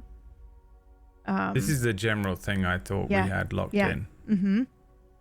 And then they're bestowing these like wishes and shit. Yeah, they're pretty And then you can powerful. go back in time, and then that's how we're getting all these weird creatures and shit like that. Yeah. So I definitely was imagining this ice dragon is more on the PB is doing the PB's dragon lore versus the standard D&D dragon lore. So this dragon is more like one of the ancient demigod dragons versus just a standard adult dragon you can run into. But you know, that is later clarification. But in terms of like your pantheon, Whack, or what you were thinking, were you thinking more on the material gods plane or planar gods? I really hadn't come up with anything, but the chart helps me. Yeah. Okay. Cool. All right. Do I need to adjust anything with these gods for it to suit that, guys? No, it's good. I don't think so. So, but would the point of this, the reason that I had this in my head, is that we have locked reasoning and lore for where divine energy comes from, and ultimately what is at the top of it. Yeah. Then you have what is essentially just a template, a blank check for any god you want to make. Yeah. At any power level. So then do we and so people can worship this thing and take on aspects of that god. Yeah. Ultimately, that god might not be a powerful god, or it might be an extremely powerful god. It might be a thing on a different plane. Yeah. You know? Yeah. And that, you know, like, what is a god? So is this another is question. so cool. Do we want to then lock down what divine energy each one of these gods has, or where it comes from? Which plane? No? Okay. No, I mean, it doesn't have to come from a different plane, is the point. Okay. It can be material. Yeah. Okay. Yeah, I like the idea that they're material. Because and also kind it of gives around. us the option to have, like, warlocks can draw from what is essentially a planar demigod. Yeah. Or they can draw from... And then that planar entity can be fucking with a warlock in the material plane, because that planar entity can't traverse the thing. Yeah. And then there are some that can jump back and forth. Yeah. You know, and there are some that rely on avatars and stuff. And essentially, the point is that you can create to your whim the specifics of this god, and the people who worship it, it is actively providing like a cleric with their spell casting, or a paladin with their oaths and stuff. That is what I was that's the thinking. thing that you have to think about, is like, you worship this god. Yeah. Why? Yeah. Is it just for a way of life, or are you actively worshipping it so that you can become a paladin of one of these fucking things? And therefore, what does it bestow upon you? What are your tenets and stuff like that? Like those are there's like a practical side of D&D where you have to apply this kind of. Yeah. But then also as a GM, when you're homebrewing, it gives us the ability to make these 4 gods. I can fuck around, make whatever gods on Vayfall. Whack can make whatever he wants on Oscara. But the rules that lock them in above it that's what everything is drawing from as the greater source, you know? Yeah. And then the scale is just whatever we want it to be. So could we do, in theory, what we could do is let anybody slap a temple anywhere, you know? And we also have to do this because of Asimars. Yeah. Remember? Yeah. This was when we had to lock this in, really, now that I think about it. It was defend the gates. Yeah. I lost my train of thought. Sorry. It's okay. I feel like it was a solution to something, but I don't remember what it is Someone anymore. hit the clip button and see what the sentence was that PB was saying. What was the While we sentence think that about made me go, Asimars and tieflings and things. Yeah. So I was thinking... Because it's the dilution of blood line that I think of. Yeah. You know, that you have like the most powerful blood-lined creature down to what is essentially just like a thin blood Asimar. Yes. So I also know some of the lore around beast folk is like that too, right?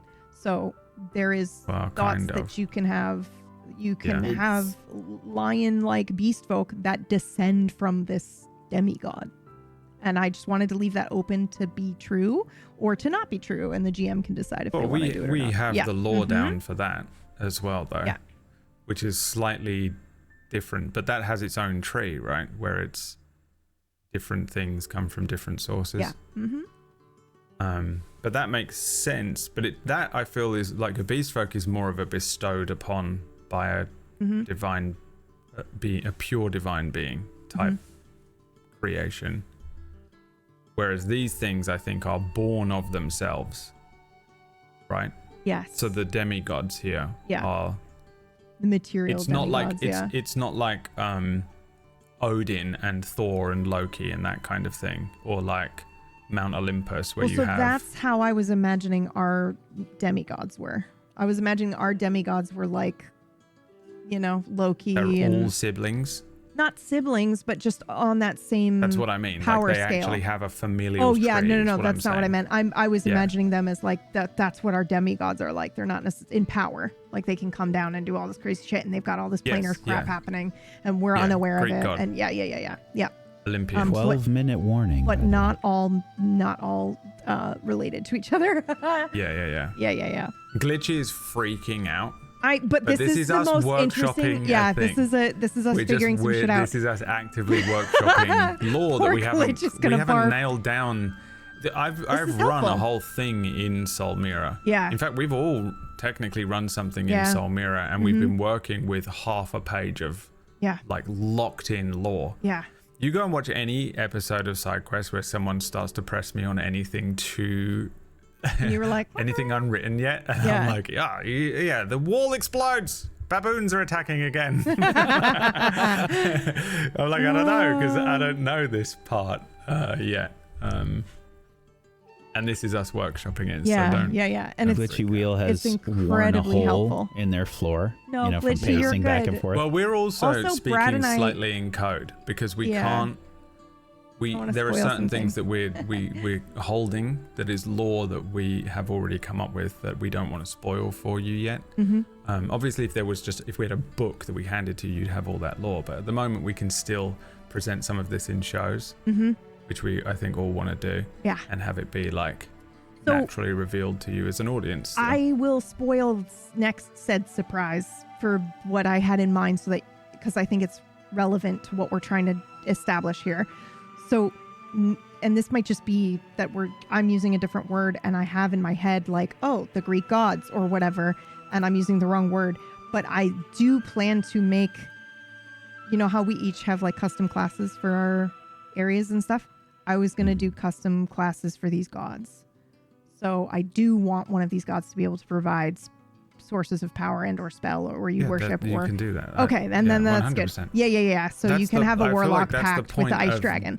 This structure Yes. is Yeah. so that this whole world is built in such a way that I think any one of us can just pick it up and bolt on a brand new fucking island and lore. There's just, if you keep the top level of lore locked in and everything else under it is malleable, which is why I think you can have these gods that are wandering around. But again, they're technically... The other thing is, they're only from a GM. A GM is the only thing above the most powerful creature in the monster manual. Yeah. But a boots-on-the-ground guy walking around Yeah. in this, walking around the streets of Haydencore, Yeah. has no concept that the Phoenix isn't the be-all and end-all of gods. Like, it's unbelievable how much this person is just like, oh, that's the god. It doesn't know the rules of our setting. Yeah, of course. It's crazy. You're just a guy with a little wagon. You're a farmer. You're a carrot farmer. And you're like, I worship their Phoenix. I do. You know, they don't know the structure of the greater thing. Yeah. So they fully worship and believe in these gods as the gods. Yes, 100%. We know that they're not the only gods, and we also know that they're only really technically demigods if we had a little label on them. Yeah. But for the players and for the NPCs and for the immersion of the setting, these are the gods of this, and this is its own setting within the greater setting of Solmira. I feel like, because we want these places to have different feels. Yeah. I think that's fun. You can match to whatever you want to run a campaign in. Yeah, you can be like, I have this idea and it fits best in this area, so I'll do it here. Yeah, or I like the way that these gods have been worshipped and therefore molded by the worshippers. Yeah, I was imagining that, like, you know, one of the lore bits for the lion,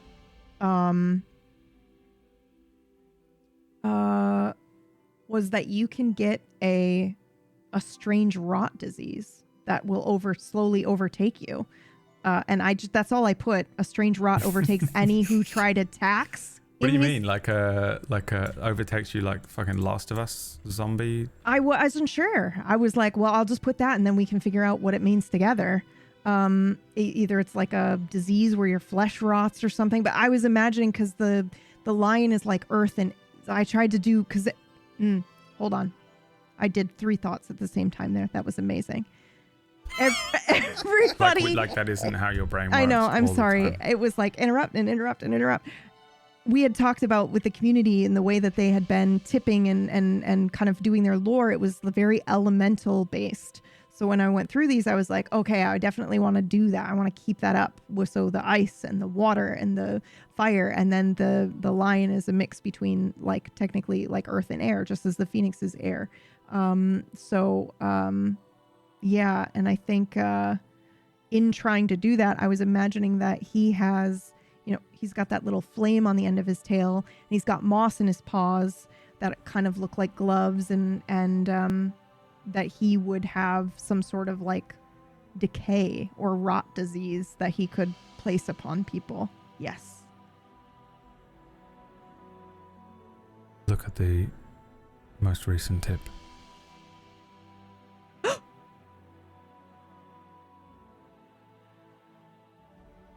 What happened? Look at it. Don't look. He's gonna fucking freak out. Oh my god.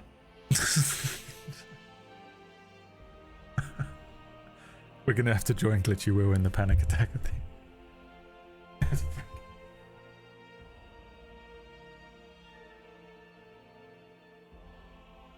Guys, what the Should I read it? I should read it, right? I guess. Yeah. Someone's got it. Thank you for the $1,000 tip, Odias. Happy holidays, you degenerates. Use to build as you see fit. Thank I'm adding you a fifth so god. much. Is it just called Odias? He said I could use it to build as I see fit. I'm adding a fifth god. Sayado. Oh, Name it Sayado. Sayado is so good. Oh. Sayado, fucking Holy wandering shit. anxiety giver. Just a No. lightning-based god. It's a that fortune just god. appears. He's a fortune god. Yeah. Oh. He just And it's fucking just a dice money. roll. He's just fucking He just money. shows up and just You know a how? pot of gold. Well, yeah, you know how like Holy shit. there are forest gods where they create saplings. Well, where Sayado walks, money. It's just creating. It's money create. Okay, hold on. I have to actually make this happen, or loot goblin. I will Base it pass on out. all the fortune gods. Sayado Like is the cat, source of little all loot fucking- goblins. What's the little Japanese fortune cat called? I cannot remember at the moment. You know what I mean, but though, right? I do know what you mean. Garl, glitter gold, or whatever his name is in D&D lore. Okay, what is this? What is this creature or god, animal type or humanoid type? Like we've got the mermaid, the phoenix, because my first thought was a fucking turtle. I feel like it isn't involved in the Oh, lore. 100%.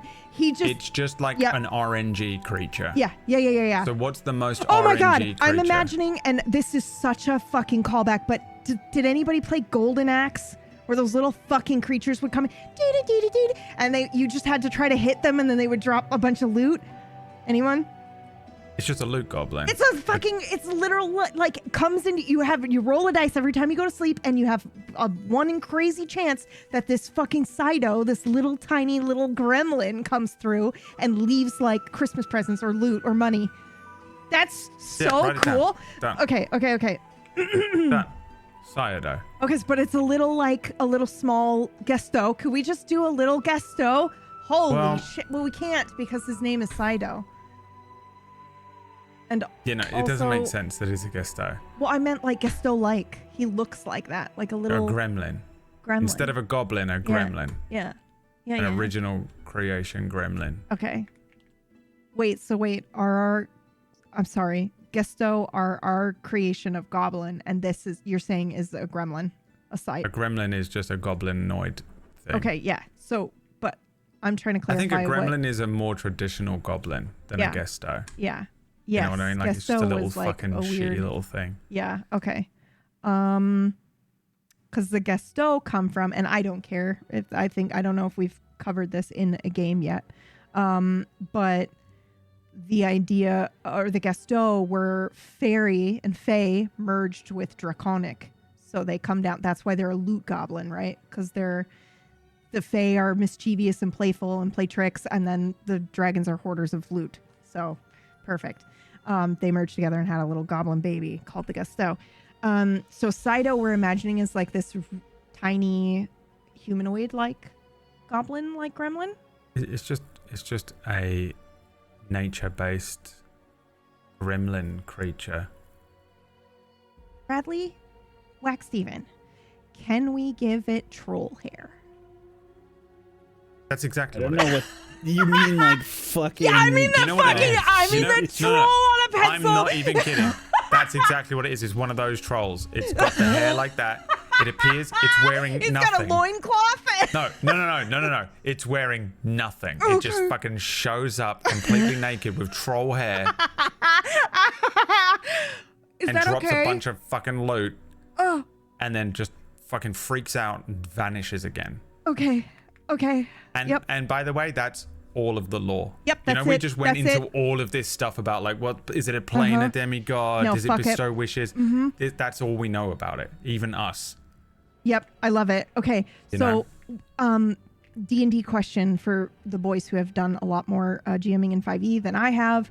What would the encounter roll table be for that? Like 1 in 100? Or is that 1 in 250? that's 1 in just- 300? Or? That's not a question that we can answer right now. Oh, okay. Okay. We're past limit. Look, there's going to be certain things in this world that are beyond comprehension. Greg is one. Roll. I had a Yeah, creature like what the- fucking oh show boy. up Roll to and is encounter. more powerful than the GM, which I just stated is more powerful than the highest, most powerful god in this setting. Roll to encounter. I had Greg table show for up. loot. I don't know what Always Greg money. was. No one. Yeah, I don't know does. what Greg was either. That was really fucking cool. The whole point of that episode was that like whatever his character is stronger than me. So he just came in and overtook and GM'd a session. And that's what this thing is. I You know. know? It's in that Greg same is realm Sido. of like. Did you ever watch Supernatural? I did. When the trickster god showed up and they were like, what the fuck? And he fucked with them completely and like broke all the fourth walls and stuff. And then eventually they were like, this thing's too powerful to be a trickster creature. That's what I imagine. That's what Sido is. And that's the end of this session, Yep, everyone. Thank you that so is the much. end of today.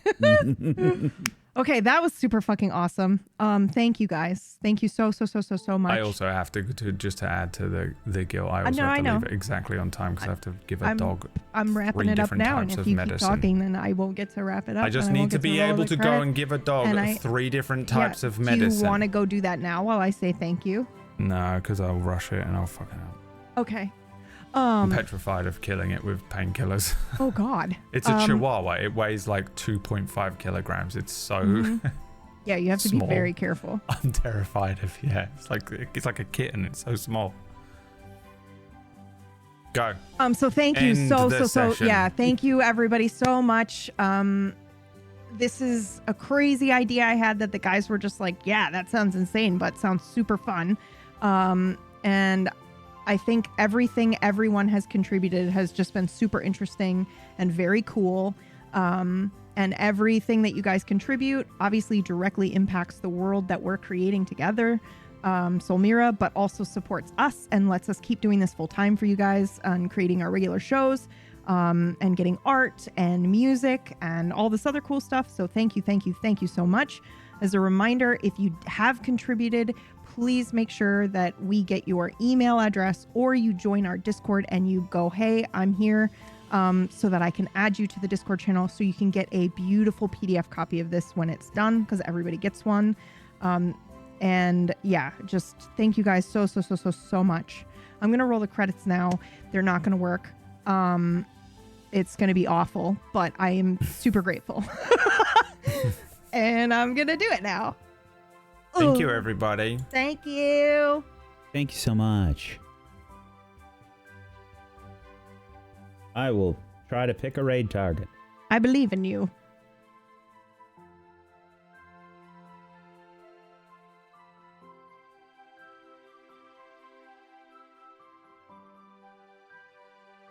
I'm trying to very quickly find a picture of these trolls. So if you guys are too young to know what these trolls we're talking about are, I'm going to put one up on the screen here. Oh my God, I forgot how scary these are. Holy shit, this is terrifying. Oh my God. Okay. Hold on. It's coming up on the screen right now. Bam. Look at that.